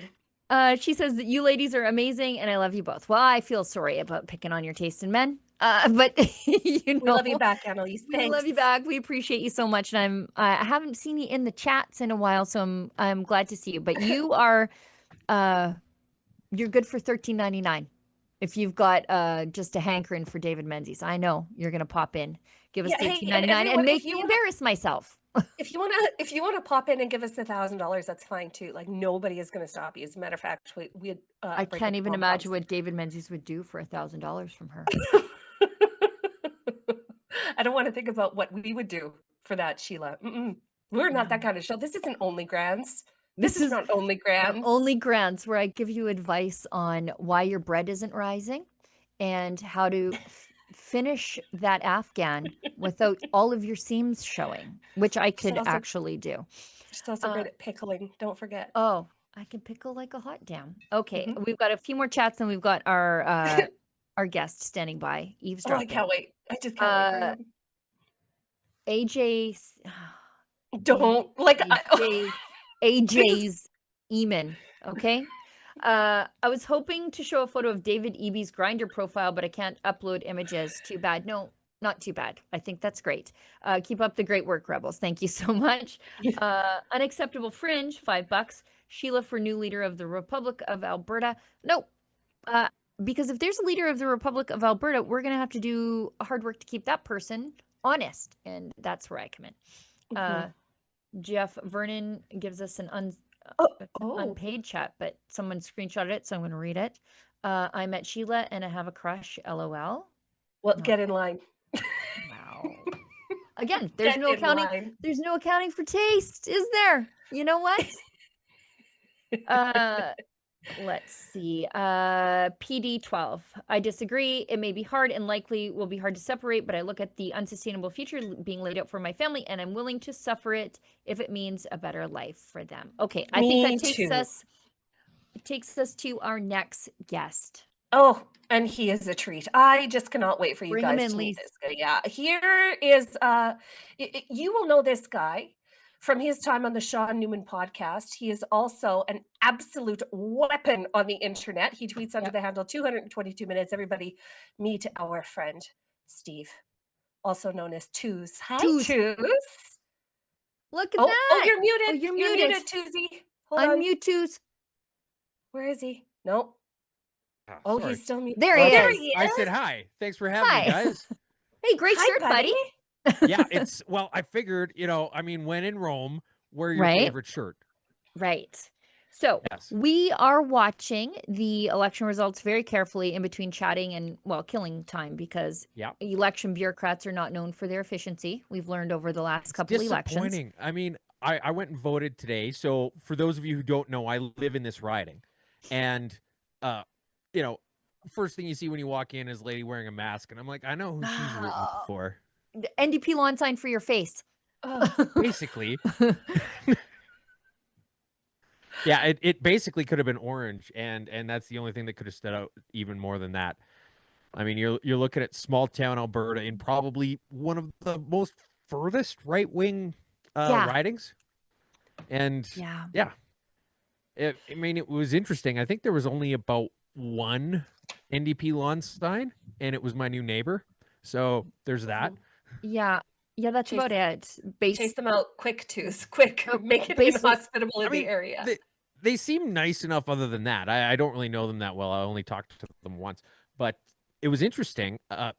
Probably about 4 or 5 to 1 was the Republican Party signs to the Conservative Party signs. The Republican Party signs were everywhere. Right, I saw that.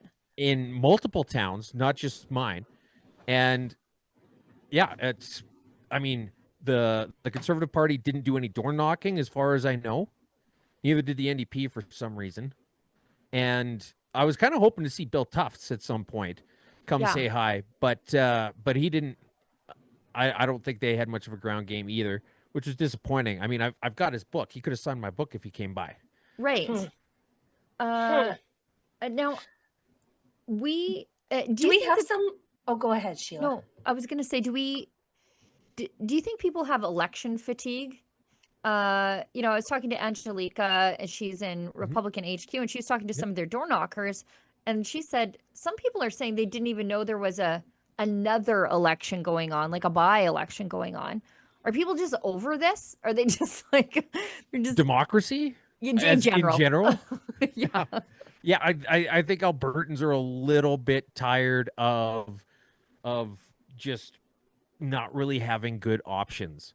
Yeah. And when they do actually get good options, they don't necessarily even take advantage of it or realize it. And it was maybe a little bit advertised. Like I heard about it on the Olds local radio, and that was kind of about it. A little bit of chatter here and there on the internet, but that's just because the people I follow are the kind of people who would be interested in that. That doesn't really represent the status quo, I suppose. Yeah, they're engaged. They're already politically engaged, so they would be talking about it. Yeah, but by-elections historically typically have historically low voter turnout, and this often offers an opportunity for littler or less known parties to get a foot in the door. So it'll be really interesting to see how the Republican Party of Alberta does in especially your riding. Sheila, do we have any results coming in? Any additional results coming in? We've got a few. So no surprise to anybody. Edmonton Strathcona with about half the polls back. Libs 95, which, I mean, I remain constantly surprised that the Liberal Party exists provincially.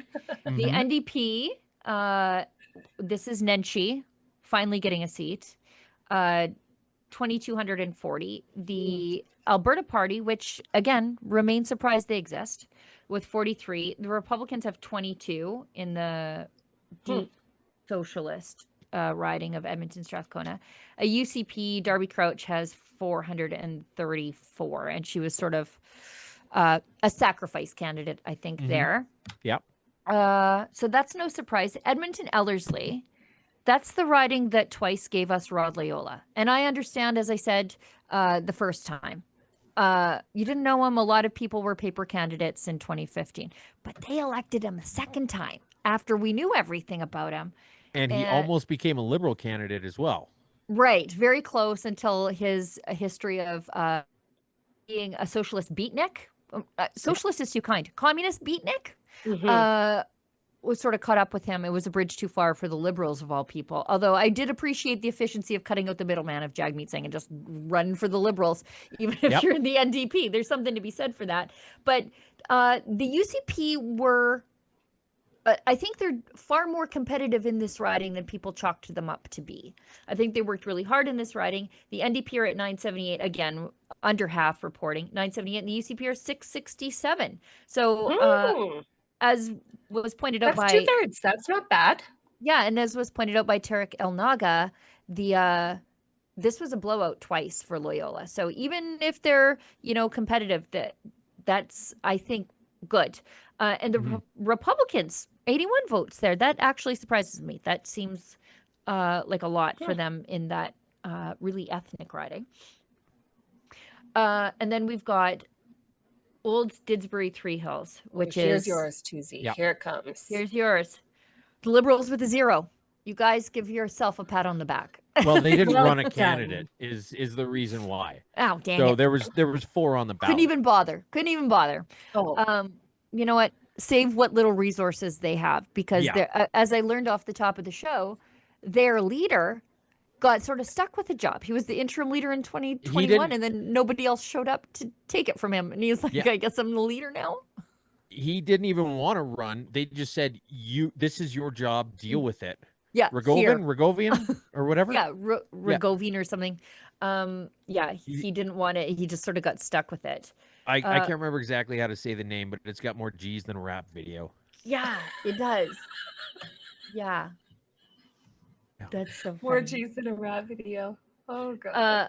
NDP 559 seems high. It does. Republican Party. Now, here's my bar for victory for the Republican Party. And I mean, like, victory as a party and not in the riding. If they do better than the NDP, because Alberta is a 2-party state, I think that is good. That's good for them. Yeah. So Republicans are at 951, and the UCP, of course, are at 2,035. So I guess the Juno News Desk was right in calling it for the UCP. Rebel News Desk. This one that my computer sits on, I'm calling it for the UCP there.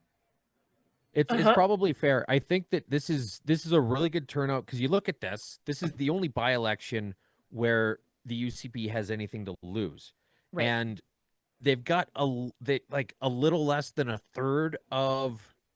The Republicans have a little less than a third of the UCP votes, the way the count is right now. That's quite a lot. I'm sure the UCP people are going to be looking at this and saying, there's a lot of ridings where we can't afford to lose this many votes. Yeah. It's not a fringe minority. Like, to Danielle's credit, she did say that a few weeks ago. And we need to listen to what the people are telling us in this. And that's the thing about by-elections. Like Lise, you were saying, and you're absolutely right, they historically have really low turnovers, which is frustrating, because when you look at this, these are the key places where you can send messages to the people in power. These are the points where you could say, look, if they lost this seat, they've still got a majority. They're laughing. Nothing really changes. But when they look at it and say, we can't afford to lose very many more seats, we need to take stock of this. We need to change directions, and we need to actually listen to the will of the people. Sean and I were talking last week about populism and how I was just astounded that it's an actual word for having an elected representative who listens to what the people want and gives them what they want, as opposed to just being, that's it. That's the way it is. But the cynic in me looks at it, and we're so out of touch in terms of the people that represent us that we actually have a name for a politician who does what the people want him to do. Who listens to you. Yeah. Isn't it mind-blowing that we have anything other than that? Anything Well, that's other exactly than that? it. How is there a word for this? It should just be the democracy. Universe.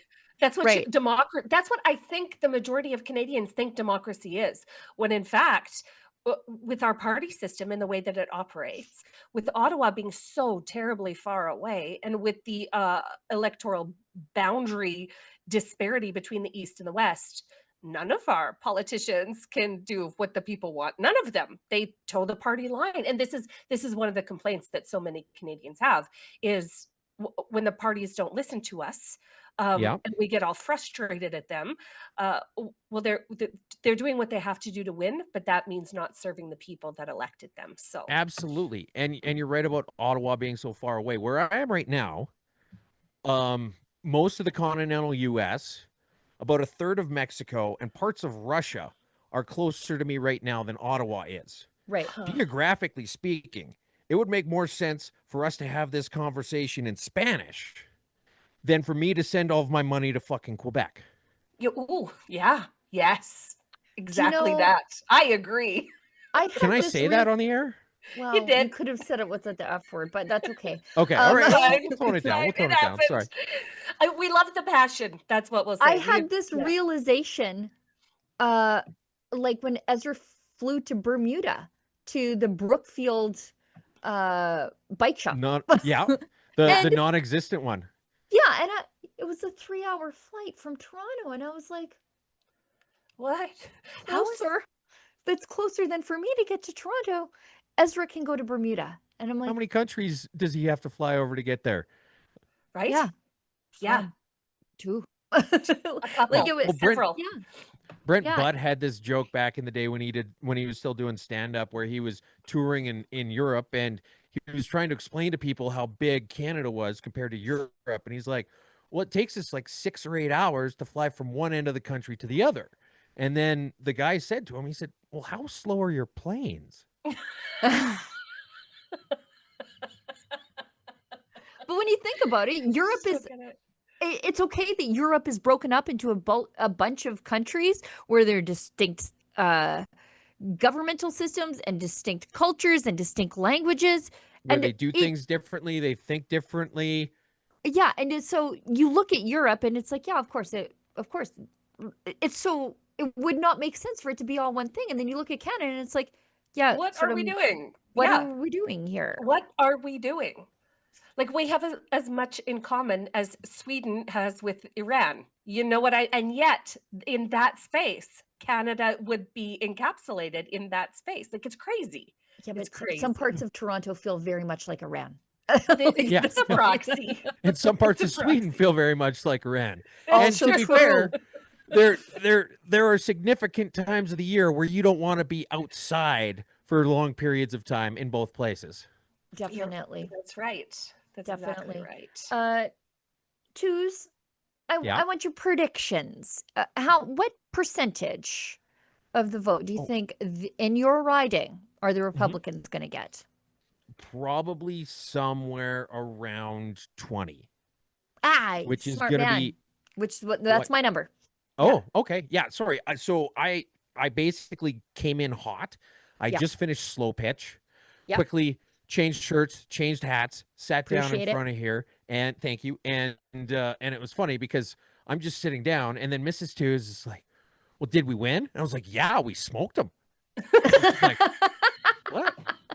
And then are we packed? Like, are we leaving? Yeah. And she's like, what? And I'm like, oh yeah, it wasn't even close. We probably had like 20 runs. That's so funny. Yeah. Poor woman. Not the ball game. Not the ball game. The other race. Yeah. And the results are coming in so slowly. Now, the desire to be independent is not manifesting at the ballot box. I didn't think it would, because I think a lot of people are unsure if this is a movement of a party or a movement of the people that spans parties. And it was my prediction at the beginning of the show that this might be the decision, sort of the marker where this goes towards like a citizen-led education referendum sort of thing versus, okay, we got to get behind this political party. Sure, we might risk the NDP getting back in power in some ridings, but this is the way forward. I thought today would be sort of the decider on that. What do you think? Well, I think this is about the best they could have hoped for. When you look at it, the vote had to split. I think they had something like 74% in the last election. Yeah. Nathan Callum. Nathan Cooper. Cooper. Yes, thank you. Yeah, he got 75% of the vote in the last election. So that has to get split quite a few ways before the NDP scoops up the middle. Right. And so, but you still have people scared of that idea. Of course, You the still have NDP was people it was saying- a dark time. It was a dark time, but it wasn't really so much vote splitting. People forget because Jason Kenney came in and he was like, it wasn't your fault. It wasn't our fault. It was just vote splitting. And that was a lot easier pill to swallow than when people were so fed up with Jim Prentice and calling the election a year early and saying it was 44 years Albertans' of fault. corruption. Yeah. And the Sky Palace and Thomas Lukazik and all of that just gross stuff just piling up, and then just saying, well, what are you going to do? Vote for the socialists? And then eventually Albertans said, you know what? This is going to suck for us, but you're going to have to find a new job, and that's good enough. Well, and I think for a lot of people too, the PCs, after 44 years, have been dragged so far to the middle and to the left on a lot of issues. There wasn't enough daylight between them and the NDP to make the NDP look as scary as they should have. No, not at all. This is what we're seeing in Saskatchewan right now. This is what we're seeing in Saskatchewan absolutely. right now with the Sask Party in power for 17 years and the NDP. And there's a whole bunch of stuff that they're identical on. Yep, exactly the same. And the only thing that the Sask Party really has going for them is that the NDP still is doing stupid, insane things every once in a while. And so you just have to say, like, look, we're not that much different, but we're not crazy.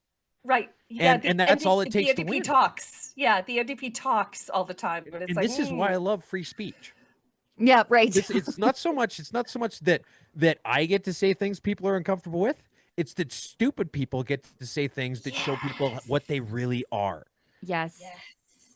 And so, but you're to your point though, Sheila, you're absolutely right. Like if you look at this candidate, pro-vaccine mandate, pronouns, she's according to her UCP, well, she lives in Acme, which is in the riding. But no nomination. No, that's the thing. It wasn't there was no nomination. It was just Danielle Smith saying, congratulations, this is the person we have selected to be your representative. Not elected representative, selected representative. And then also, you know, when you read her bio with the UCP, she's got this history of promoting women in leadership and encouraging women in leadership. And the big thing that I think that most people have with that is that it takes away the question of whether they actually are there because they're the best person or because they're a woman. They're And ticking I'm a sure- DEI box. They're Exactly. ticking yes. And I mean, I'm not going to speak for you guys, but I imagine that this is something that probably rubs you because you guys are top tier. Yeah. And so you look at other people who are, oh, you're very welcome. But you know, you look at other people who are just, you know, maybe in kind of the same area, and you're like, did they get here because they're good, or did they get here just because they're a woman? Right. And that's literally what happened with her. Right. Like she literally got selected rather than doing the gauntlet, the nomination process, and having the people that she's supposed to be representing come to the conclusion that this is the best person for the job. She didn't turn up for the debate either, did she? The debate was canceled because only Cam said he would debate. So to their credit, so the original debate was going to be in Red Deer, and all of the candidates except for Tara Sawyer, the UCP candidate, said they could make it, and they said, well, if she can't come, we're going to cancel it. And they did one in Olds, and 3 of the candidates were there, including Tara. The NDP candidate, probably very smartly, did not go to Olds for that. And so they did have kind of a last minute backup one. I don't know how well it was attended. I wanted to go to it, but life. Right. So to her limited defense, she did make it, which I was all ready to be on the mashup on Friday and just be like, you should never, it doesn't matter what party, it doesn't matter who it is, if they can't even show up and tell you why they should vote for you or why you should vote for them, you do not. Because the Conservative Party federally and then also to a lesser extent in Alberta has a track record of taking votes for granted. Yes. Right. Yes. Yep. For sure they do. For sure. They know they don't have to work for them, so they don't dump the resources on us. That's their way. And they get in anyway. And then They fly out to Ottawa. They haven't even kicked the Alberta dirt off their boots yet, and they're already voting for dairy cartel protectionism. Right. Right. Make it make sense. For shame. Well, I mean, they're not worried about representing the people. They're worried about keeping their jobs. And right. That's it. Yeah. And then the left says populism like it's a dirty word. Isn't that it's crazy? just so weird. It's actually the most attractive concept I've ever heard. Right. Like, to be completely honest, I want more of it. Yeah. Oh, you guys got the... I know, right? You got the ticker. Nicely done. Thank you. The kids are working hard. They're working late. We got to remember, these guys, it's like 11:37 in Rebel News HQ. Oh, Hey, you got Tim, the... Yeah? Oh, no, go ahead. What were you going to say? Oh, I was just gonna say you're running from the HQ, and they're still doing it. That's even more impressive. Well, Dragging what them were out you of gonna bed. say? Sorry, Lise. What is your prediction for Edmonton Strathcona? Blowout. Okay. Yeah, we got And it. Ellerslie? Yeah, well, probably roughly where it's at right now. Maybe just put another 0 on it, kind of thing. Like it's actually, if you look at it, it's getting a little bit closer. Yeah, I mean, But- Rod Loyola took that riding with like 62% of the vote. So if they can chip away at the NDP there and tighten that up, I mean, that just speaks to how disliked Nenshi is amongst the NDP, but amongst Albertans in general. I mean, it's no accident that he isn't running in Calgary. I used Right. to live in Calgary, and he would have yeah. a tough time even in an NDP riding in Calgary, because he, one of those people who just shuts the door and everything falls over from the Right. side. It was basically how he left Calgary. Take the Right. water, for example. Hmm. I mean, if you can, because it's not under a Right. restriction. Right. Yeah. Yeah. That's the thing. Jody Gondek had that millstone hung around her neck. And whatever. I don't really care. I'm not one to defend her, but that didn't happen overnight. No. Right. No. And it was Nenshi, right? Like Nenshi It did didn't happen in a vacuum. Yeah. Yeah, And that's he was- decades of infrastructure, ignoring infrastructure issues while prioritizing DEI and crazy climate things. Yeah. Yeah.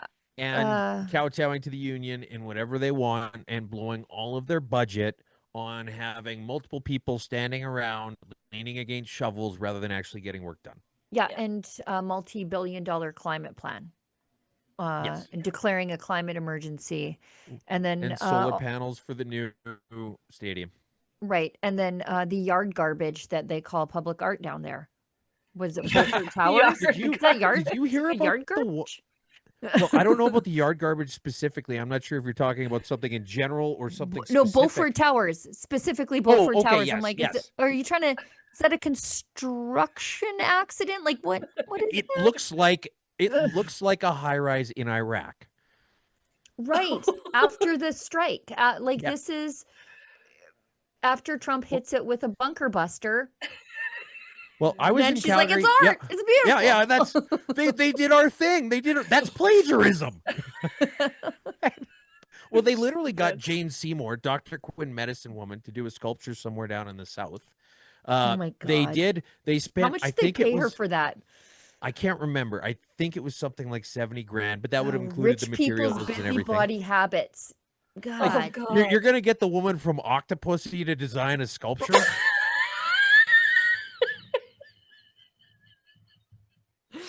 And then Noted octopus artist. yeah. Well, no, but she was a Bond girl before she was Right. Dr. Quinn medicine woman. Right. And then there was this pedestrian bridge up in the Northeast that they spent something like $36,000 to get some artisanal painter to do some nice big mural all up and down it. And then they realized about 3 weeks later that it was condemned and it needed to be torn down. And so if you drive by there now, they took down the whole bridge, but they left the painted pillars. Like it's supposed to my be there. God. But if you Right. know what happened, you realize that they're just like, well, how can we try and save face a little bit? Right. We can't destroy the art that we just paid for, even though Like it's the no paint's not longer even dry functional. yet, and we got to Right. bring in the wrecking ball. Oh, So, no, yeah. Calgary. Well, it's so good to hear that other municipalities do dumb garbage with their taxpayer money too, because No, like it isn't. it is No, good to it's like not. it makes me feel better living in like the woke epicenter of We're Saskatchewan not to know the that this is worst. happening. Yeah, I do- guess. I mean, did you have a line to phone the river? Like, it's Which just- apparently Almost. doesn't even go to it. You can't even hear the river. It goes to like some call center where you gotta just press 1 for this and press 2 for that. I would have done it for Apparently half the- that. I would have ran my tap. You know what? If I for $6.99 a minute. $6.99 a minute. I will. $65,000? No, I would do it for 30. You can call the spare cell phone that's the landline for the house or the farm number, and Yep. I'll just run the tap. And you can give me $30,000 a year because I'm not as well known as Dr. Quinn Medicine Woman. But yeah, you could phone the river. The boat runs through town.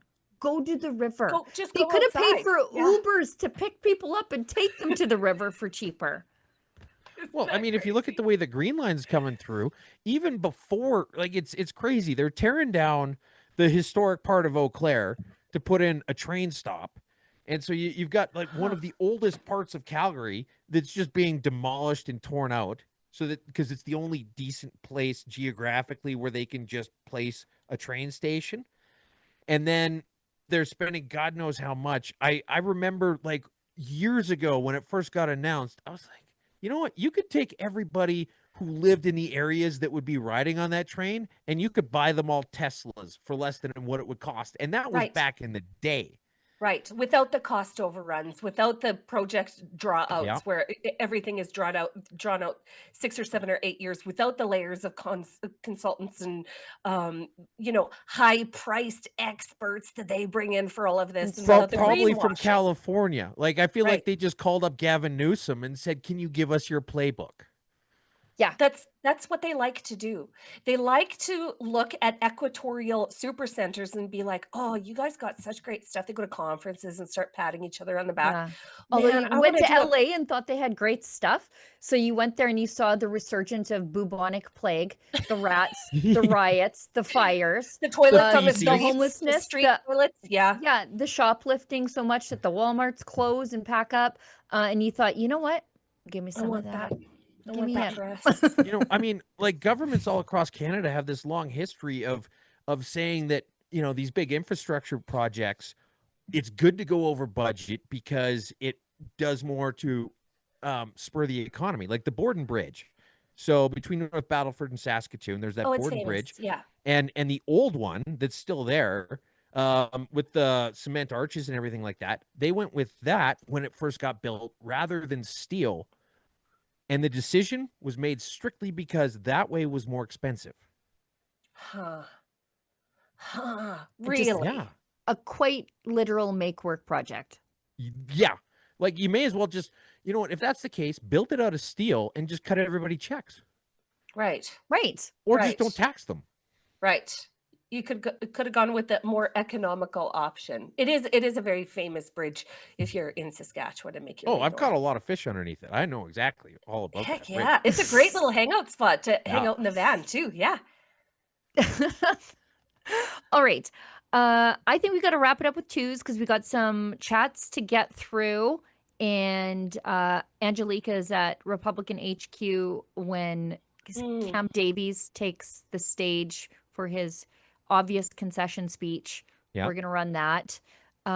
Twos, thank you so much for jumping on and going Yeah, a little buddy. extra Thanks for long with having me. us. Yeah, it was great. It's my, like I've been saying to many of our guests, my shame and regret that you are not on Rebel News more, and I will change that because But now that I yeah, have now those that powers. we've done this, we're just gonna do it a whole bunch more. Yeah, Well, Tuesday, you're that just would the be best. perfect. I love that you guys invited me. It means a whole lot. And assuming that the audience doesn't hate me, No, be happy to they- come back oh, anytime. They're Guys, gonna love you. I can tell already. I can All see right. you. Let us you are know our guy. let us know in the chats what you think about 222s being on the show.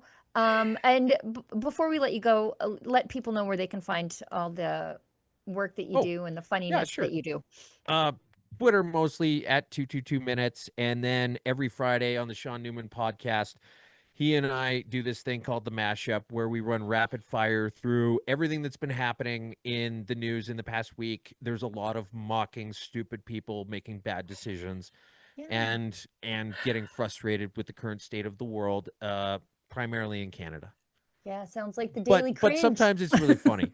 Yeah. It is delightfully hilarious. And Yeah, we are so happy to have you twos. Really, thanks so appreciate much that. for being here with us. Thanks. We'll All right, talk thanks a lot, super ladies. soon.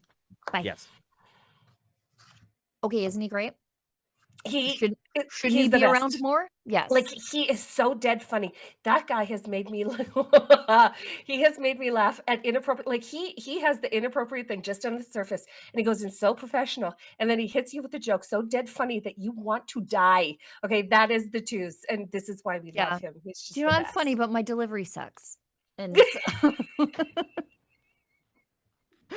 oh, I just don't have like the good deadpan lead up. I just am jokey and I laugh at my own jokes, which is how no Sheila, one's telling them. That's what makes it hilarious, though. Is you're dead serious, and you just go at it, and all of a sudden you drop a funny, and I just need to excuse myself because it's not polite what I'm about to do in reaction. All right, we've got PD gives us $12 and says, I disagree. It may be hard. So this is on our discussion about people saying it'll just be too hard to leave Canada, as if Albertans are scared of hard work. Do you know us at all? Have you looked around at how terrible this place is to live in certain parts of the year? It may be hard and likely will be hard to separate, but I look at the unsustainable future laying out for my family. I'm willing to suffer if it means a better life for them. I think I read that already, but I enjoyed that one, and I'm reading it again. Amen. I agree. Snowy Roof gives us $5 and says, until you change the voting system of Canada to allow the West equal say, nothing will change in the West. That is true. Electoral reform is part of our list of things that must be fixed in the next 6 to 12 months or else by. Yeah. Then we have a series of love comments dedicated to our little Angelica, who's very hardworking. She busted her little bum during the G7. She was back and forth between Banff and Calgary every single day. They were working during the day. They were down in the Banff town site. They were down at the Calgary airport. And I was just in the media room making Glenn McGregor uncomfortable with my presence, which was gratifying and not at all hard work. Vamp Fashion says Angelica needs to be on a daily Rebel News show in Alberta. You know, we'll have her on as much as humanly possible. She's the best. She was in school until just a little bit, and she's in Calgary working really hard, and she has a couple of jobs that she does here at Rebel News, as many of us have jobs. So you might see us in front of the camera. Some of us have double or triple or quadruple duty at the company. Harry Ledwig gives us $2 and says, no, Angelica, appreciate her. Yeah, we do. Us too. Thanks, bud. Politicians Never Lie gives us $2.22. Well. Lena Metledge Diab Olivia Chow cage match, July 4th. What I wouldn't pay. Olivia Chow cage match. You know what, though? I saw her in her carnival outfit last year, and I bet she's a bit of a spider monkey when she fights. Just yeah. I will give her that she's spry for a woman her age, but a woman her age should not wear carnival outfits also. Right. So there's that. Freedom Honey, it's our bunny, our little buddy. We love Freedom Honey. Yep. Mike says Go ahead. He gives us $10. He says, Danielle Smith has promised us a referendum. If the NDP get elected, they will shut that down. Leftists are trying to recall the premier. We must protect her and not split the vote. That is a great point. You know what? I'm sorry we didn't get to that sooner because Mike is speaking the truth. I know a lot of people feel that way. Is this a dude? Freedom Honey is a dude? Okay. Yeah. Mike? Mike from Freedom Honey. You know Mike. You'll know him when you see him. You just don't know him as Freedom Honey. Okay.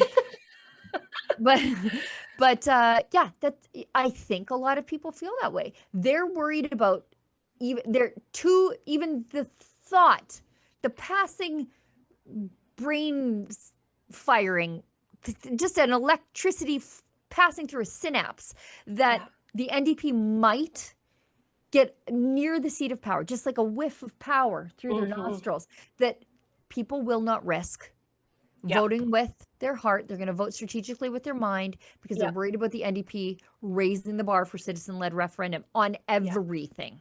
Yeah, like the NDP in Saskatchewan want to do too. Yeah. Next up, we have a message from Clayton Grant. Gives us 279. Says, "Please pardon Edward Snowden." Okay. Well, all right. Jay Peterson, $10. "Keep up with everything you do, Rebel." Oh, Jay that's Peterson. nice. That's sweet. Thank you, buddy. Rigger 39 gives us $13.99. Says, "Great job, ladies." Well, thank Again, you so Rigger much. 39. You're coming up all Wow. roses tonight, buddy. Isn't We he? have Bobby. Bobby gives us $20. Bobby's our friend. Bobby's our old friend. He's our bestie. "Hey, Rebel Warriors, always love and enjoy watching you do your thing. Very proud to and always will stand by your side." Thanks, Bobby. Thank you, buddy. And this is an add-on to the gentleman's last name. I thought you were just I thought you were being smart, making me say something on the internet, because we do get people who do that, and I'll take your super chats to do that. Whatever. We don't get money from Mark Carney, so yeah, if you have to pay me to say embarrassing things, that's okay. I'll dance. I'll dance. I'll be your organ grinder's monkey. I don't care. Whatever keeps us all employed. AJ Seaman gives us a buck and said that is actually my last name. No joke. You don't need to read this out. The grinder thing was, though, I made him an account. It's hilarious. Just my sass humor. Oh, you put David Evie. David Evie Grinder. "Oh, please show us the matches. Like, we want to see the matches." I'm That's dying to hilarious, know. actually. Yeah. Thanks, buddy. I love your Sask sense of humor. Yeah, we've got Cam Davies at his HQ right now. Okay. I don't think we'll have much movement on the results after, so we'll go to Cam Davies when we're ready to, and then we'll just do a quick touch on the election results, and then we'll sign off because it's after midnight, or it will be by then in Rebel HQ. And I know Efron is in the chat, and Efron is just sometime this afternoon got back from Dublin. So we've got Harry Ledwig gives us $5. Angelique is amazing. Participated in all the C word protests with her. Oh. And she is amazing. You're right, Harry. She is amazing. Yeah, she's a darling. Angelica,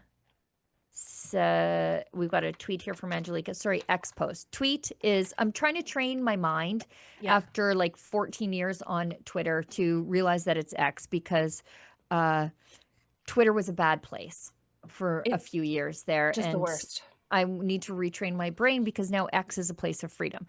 Pre-2016, Twitter was awesome. Was so awesome. That's how we met. That's how you and I met. Oh, it was a groovy, fun place. And then it was just horrible. A hellscape. A leftist hellscape. Yeah. We've got Angelica. And just so you guys can, let's show this, just so people can see the Republican HQ and see how many people are actually there. Oh, nice. So, yeah. Nice. A little pub. I recognize some faces from our Independence Symposium in Red Deer. In Red Deer. Yep. Yeah. Me too. I see Robert California right there from The Office. Lyndon. That's who Lyndon is in my phone, is Robert California. Is he? Is he? I'm going to change it in mine. So let's go back one last check on the results. Yeah, please.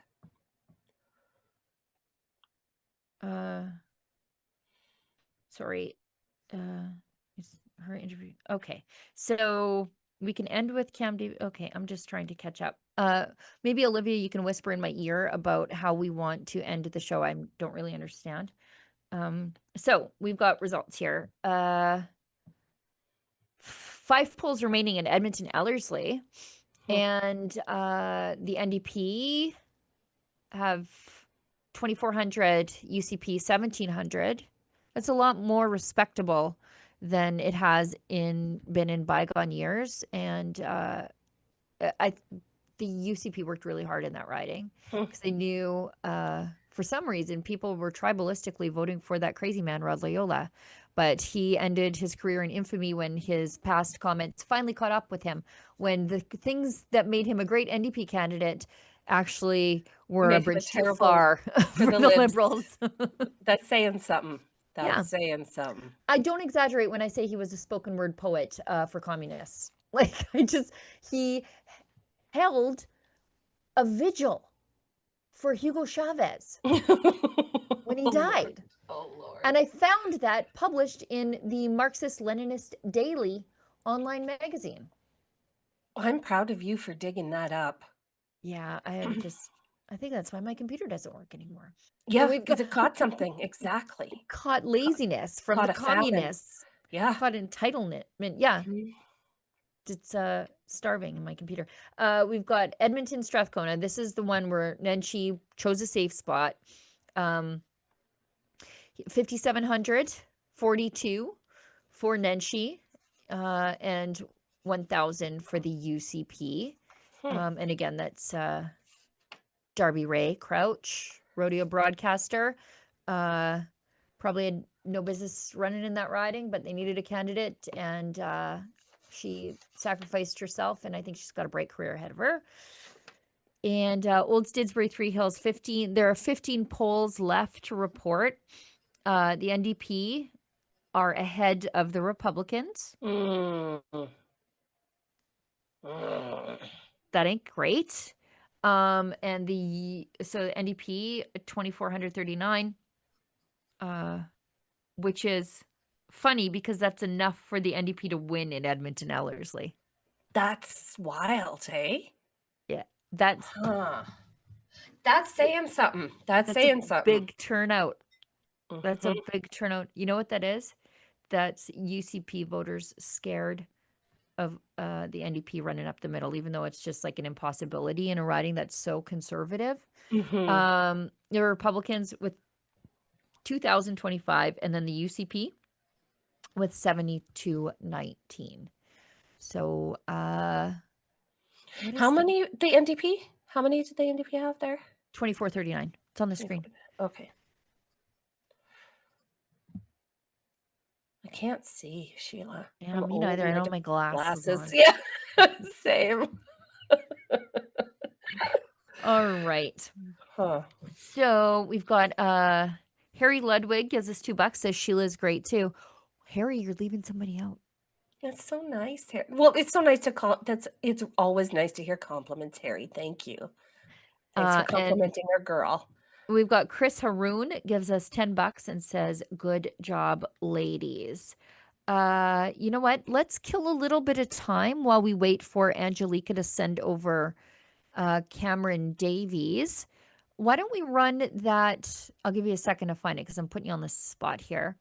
Why don't we run Sid's streeters from the riding from over the weekend? We deployed Sid Fizzard to the riding. Sorry, Lise, you were going to say? I was just going to say, if we're playing an interview, I'm just going to run away for a couple of seconds. Yeah. Ditto. Yeah. I could use a glass of water. I'm getting dry. Yeah. This is Sid Fizzard. He went to Old Didsbury, Three Hills, and he talked to the people in the riding, which is more than I can say for most other news outlets tonight.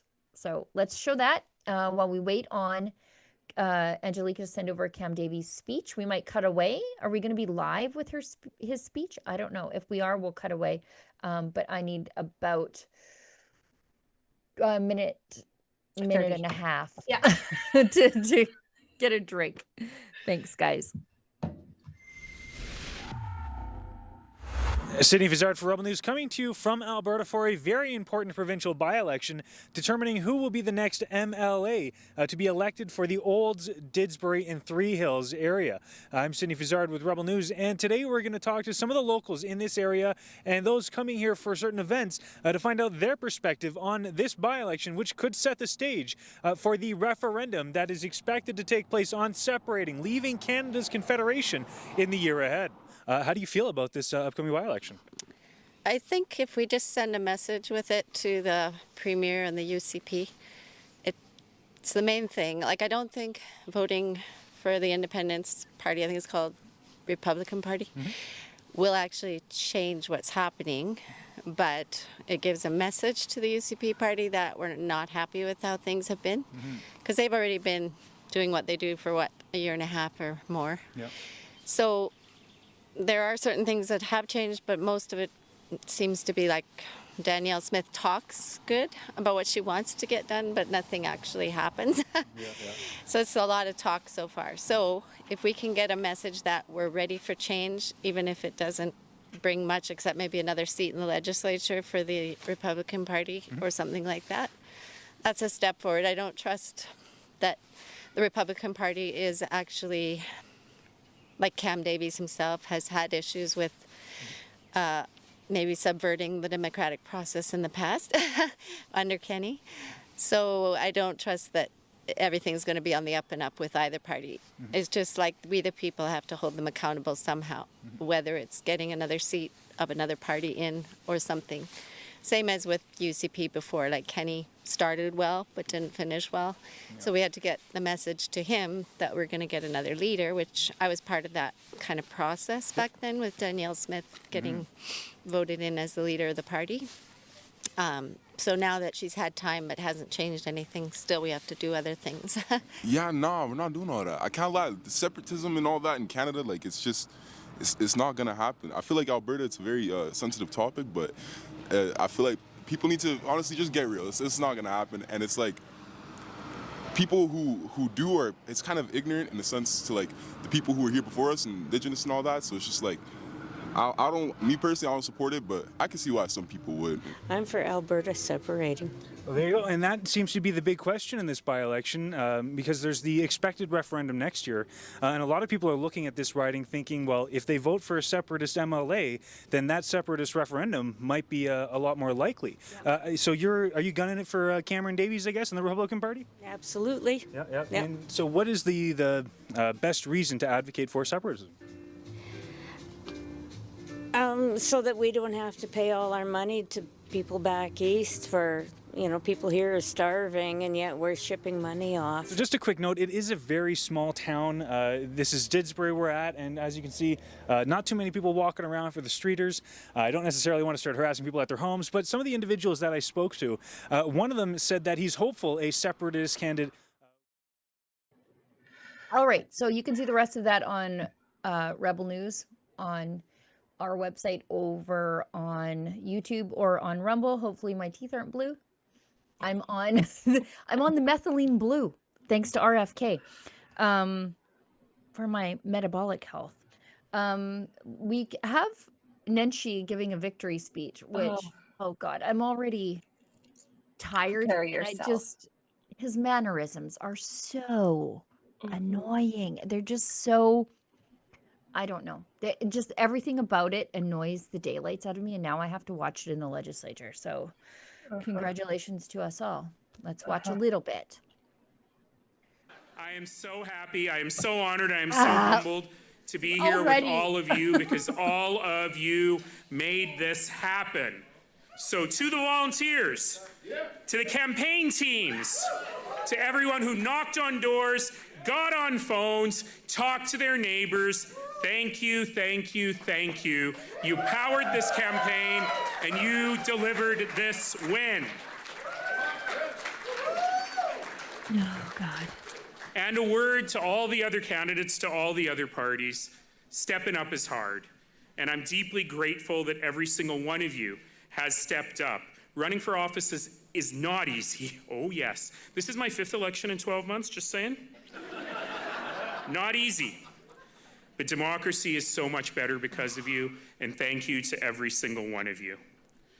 I want to say a special thank you as well to the families and to the loved ones of those who stepped up to run in these 3 by-elections. It is hard to be a family member of an elected official. Nobody knows that more than my own family, who are all sitting in the front row here. So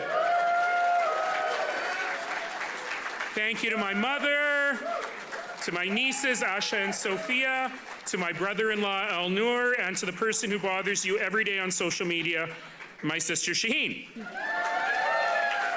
Got that straight. And then she couldn't get married, eh? I've got the best support team and the best pit crew you could ever have. So thank you all for letting me do this again. They all told me not to. I don't know what about it annoys me so much. But most of all, let's say thank you to the voters.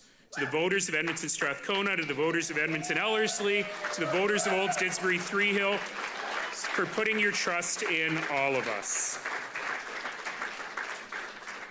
So a major congratulations, and I'll get the chance to congratulate him in person shortly. And I hate counting my chickens, and they tell me I have to wait for the advance polls, but I'm not going to do it.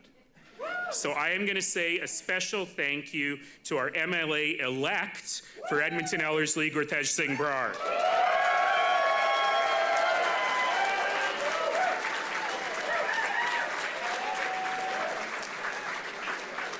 Gurtej, you didn't just run an outstanding campaign. You spent your life leading in your community. You served, you stood up for your community. Edmonton Ellerslie saw that, and Edmonton Ellerslie is about to get an extraordinary MLA.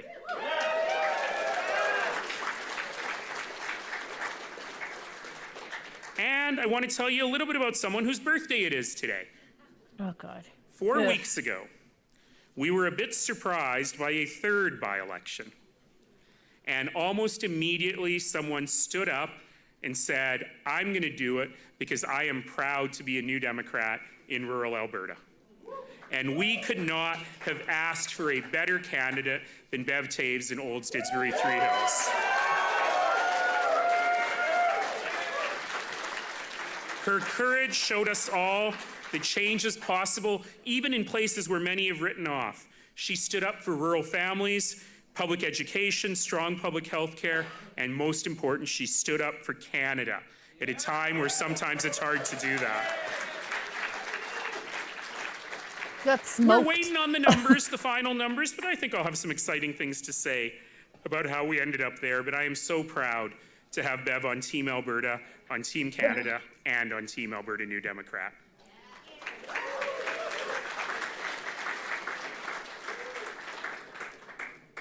I want to give my immense gratitude for so many people across this province who really made these by-elections work. So first of all, let's hear it for our three extraordinary campaign managers.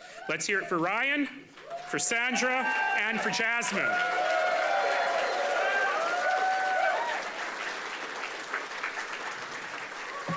Let's hear it for all of our Constituents Association executive members, especially my team in Edmonton Strathcona. To the party staff, to the volunteers, to the supporters, you've really delivered tonight. Okay. And I want to say one other special thank you. It's 15 minutes long. This speech is 15 minutes long. Oh, I can't look at his arms anymore. I can't.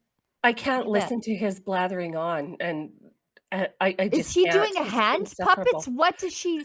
What is Nenshi doing? Walk like an Egyptian. Walk like an Egyptian. Yeah. He's doing hand puppets. Yeah, he sure is. Oh, he's insufferable. And now we get to hear from him a lot more. But do look forward to Canada, because he will be a mainstay now of the Daily Cringe. Watch. Oh, he's Just gonna watch. get absolutely roasted every day in the legislature by Premier Daniel Smith. So I actually look forward to it. Yeah. I just will listen to the audio, because there's something I cannot stand about his mannerisms. And I know I don't feel alone in that. Like, it's just, I feel my soul leaving my body when I have to watch him. He's a grating man. I thought it was interesting, though, that when thanking his family, he thanked his mom, his brother, his nieces, his sister. But Naheed Nenshi isn't married, eh? Like, nobody would take him. Nobody would take him. He is a, in the olden days, they would call him a chronic bachelor. Is that right? Yeah. Remember who else was a chronic bachelor? Jason Kenney. Yeah. Look how good he turned out. So we've got 95% of the voting areas locations reporting. So I think it's safe to call her. Edmonton Ellerslie went to the NDP, as Nenshi just said, with or with just two polling stations not quite counted, and I guess the advanced polls not counted either. 3,101 to the NDP. Republicans got 2,200, which I believe, or sorry, 2,200, 220. Sorry, excuse me. Which bled off of obviously the UCP. The UCP 2,328. And then Edmonton Strathcona, of course, that's Nenshi's riding now. I'm going to have to get used to saying that. I used to love to make fun of him for not having a seat. So 7,779. And the Republicans got 65, and the UCP 1,279. Then Old Didsbury Three Hills, 5 stations not quite counted. NDP 2,879. Republicans 2,452. I don't think that's as good as they wanted to do. I think they needed to be better than the NDP in a very deeply conservative riding. And 8,699, so nearly 8,700 for the UCP candidate there. So I don't That's interesting. That's really interesting that the NDP did that well in that riding. I think that's how well they consistently do. Like, I'll bring up Old Didsbury. So the NDP usually get about 18% of the vote. So, what is that percentage wise? Do you want to run the numbers? Let's see. Excuse us while we do some quick math. I don't know. Pardon us while we do some calculations. But look, we are all here to kill time. We've got 28. I guess I need a total vote count. 2 plus 80.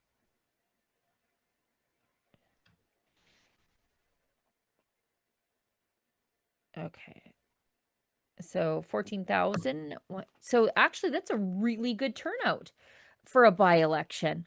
But so right now, and we don't have everything in yet. Right. 14,200 people turned out to the by-election. That's crazy. In Old Didsbury. That's a highly motivated electorate, because usually it's like just like a handful of people. That's way more than Ellerslie or Strathcona. Oh, way more. And those are Edmonton ridings. So these are people who have to drive to vote. And for context, in the last general election in 2023, where everyone was scared that the NDP would get back in and everyone was really motivated, they had a total of, their total turnout was 24,000. So that feels good. Now, what is that? 14,200. Yeah. I don't know. What's the NDP percentage there?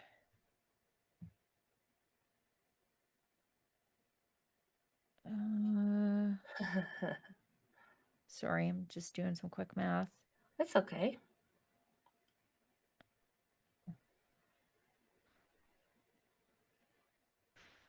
So the NDP got 20% of the vote. And they got 19 last time. So about the same. They got 18.81. And my quick math puts them at about 20%. So that would put the Republicans at about 18%? Yeah. Okay. So, and UCP? Oh, I don't know. At about 60. Yeah. Yeah. Okay. That makes sense. It looks like it makes sense. So yeah, the Alberta Republican Party didn't do as fair as everybody on. Oh wait, no, are we doing like Price is Right rules, closest to the number without going over? It wasn't me then. I was at 20. Yep, you were at 20. It was Tarek. Tarek's at 10%, so he wins the t-shirt. We'll have to take it to him in Airdrie to the rodeo. we But we will. go on Tuesday. Also,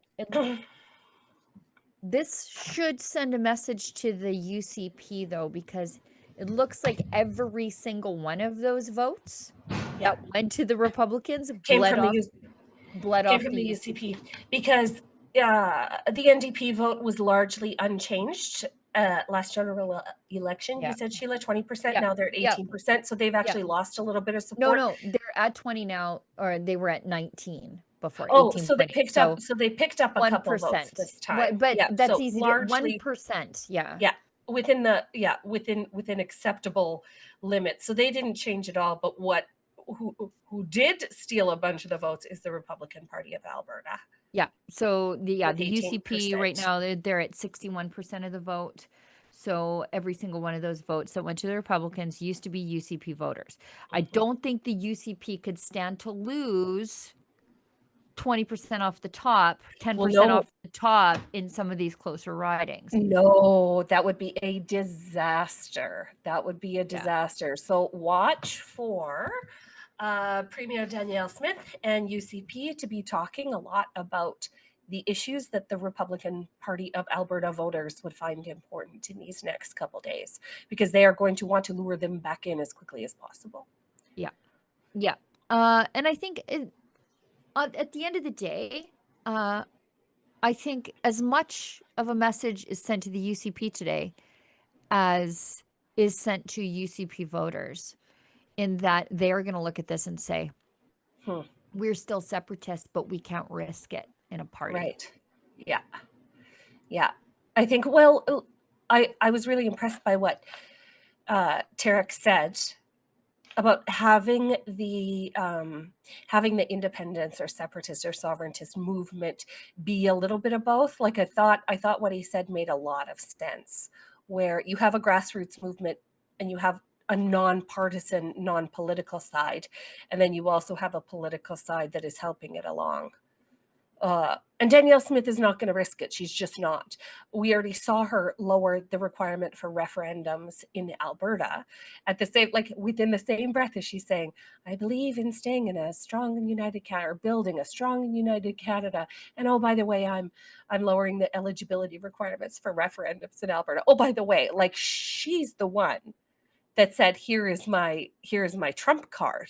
If you don't play ball right now, well, then we're going to think about leaving. We're going to think about leaving really skippy quick. So it looks right now we have all the polls are in Edmonton, Strathcona, and Nenshi with nearly 8,000 votes.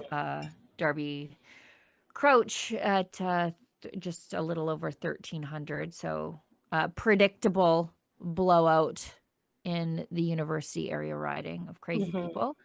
Edmonton Ellerslie, almost everything counted there, just one remaining to come in, and it's 3,100 to 2,352. And then Old Didsbury Three Hills, unless there's some sort of miraculous discovery in the next two ballot boxes, the NDP are going to do better than the Republicans there. And I think they had to do better than the NDP there. I just think they had to. Yeah. So this sort of signals a bunch of things. Maybe the independence and separatist movement isn't quite far along the path as it needs to be able to garner votes. I think there's still a lot of outstanding questions that people need answers to before they commit to a separatist party. And this may just be a question of being a little bit too early, being a little bit too early. But 18% is still 18%. Don't count them out. No. I am not. I just think a lot of people are unsure if this is a movement of people or a movement of a party. And I think some of them made their minds up today. I see Daniel Smith is congratulating Naheed Nenshi for earning a seat in the legislature. Finally. I look forward to constructive debate and above all, working to advance Alberta's interests, growing our economy, building critical infrastructure, and securing a stronger future. What else does he say? A stronger future for all Albertans. I don't know, but he made it a point of saying he Team Canada. Yeah, so whatever. I look forward to him annoying me in the House or in the legislature. Then we've got Daniel Smith also congratulating Tara Sawyer on her victory in Olds, Didsbury, Three Hills. Tara ran a focused grassroots campaign and will be a strong voice for rural Alberta in the legislature. Smith also wants to recognize Darby Crouch, who I think is going to go on to do great things, and her team in Edmonton, Strathcona. While the results didn't go our way, she ran a passionate, principled campaign that gave voters a real choice. Yeah, I mean, good for her. I mean, well done, Darby. Yeah, you got a lot of time left. She's a young, ambitious, conservative girl in a very conservative place. The world is your oyster, young lady. That's right. Keep going. I think we are going to set free the team working behind the scenes in Toronto HQ. I know Efron has had an absolutely terribly, disgustingly long day. Hopefully you were able to get some sleep on the plane from Dublin. I hope you didn't go straight into the office after that, but I think you probably did. And Olivia, who's also had a very long day in Rebel HQ. You have to remember these guys are working on Eastern time. Until such time as they become refugees to the free state of Alberta. Can't wait to have them. Can't wait for that day. We'll wrap up. Angelica is recording Cam Davies' concession speech. And we'll, I guess, run that on, on Angelica Toys' X account. And we can also talk about it tomorrow on Rebel Roundup. Talk about it tomorrow on Rebel Roundup. Exactly, which feels like just a few short hours away. It is. For our poor darlings in Toronto who still have to drive home after this. P.S. They don't live at the office. Like they still have to make it home and wash their faces and get something to eat. And thanks so much, guys in Toronto, for taking such good care of us and making us sound it look so good. Well, we appreciate you. We tried to help by taking off some of the guest booking off your hands. But I feel like we screwed that up a little bit. It's not our strong suit. We're good at a bunch of stuff, but that's not it. Yeah. No, organization. Not really. Working with others, not so much. So thanks, guys. Thanks everybody who pitched in to keep the lights on here at Rebel News and threw in a little bit of money and had their say in return. We sure appreciate Lise. Thank you so much for agreeing to do this live stream with You're me. so welcome. I love nothing more, Sheila Gunn Reid. You know Hardly it. seems like work. I think that's it. We'll wrap the show. We will have Cam Davies' concession speech from Olds, Didsbury, Three Hills on our social platforms and on the YouTubes and the like tomorrow. And as we said, we'll discuss it tomorrow on Rebel Roundup at 11 Mountain, 1 p.m. Eastern with the two of us. We'll just do this all again tomorrow. I'm not even getting dressed. I'm not even washing my face. You will see the same thing, same face, same everything like tomorrow. this. Yeah, You like know a what? mummy. Would my hair look any better or any worse? I don't know at this point. Anyway, let's just wrap the show. Thanks for coming along with us. I think the results went the way that I think everybody expected. But Tariq wins a t-shirt. So yeah, congratulations. Thanks, guys. We'll see you in, I don't know, 11 hours-ish. Yep. We'll see you tomorrow. Real soon. Bye, guys. Bye. Bye, Thanks. guys.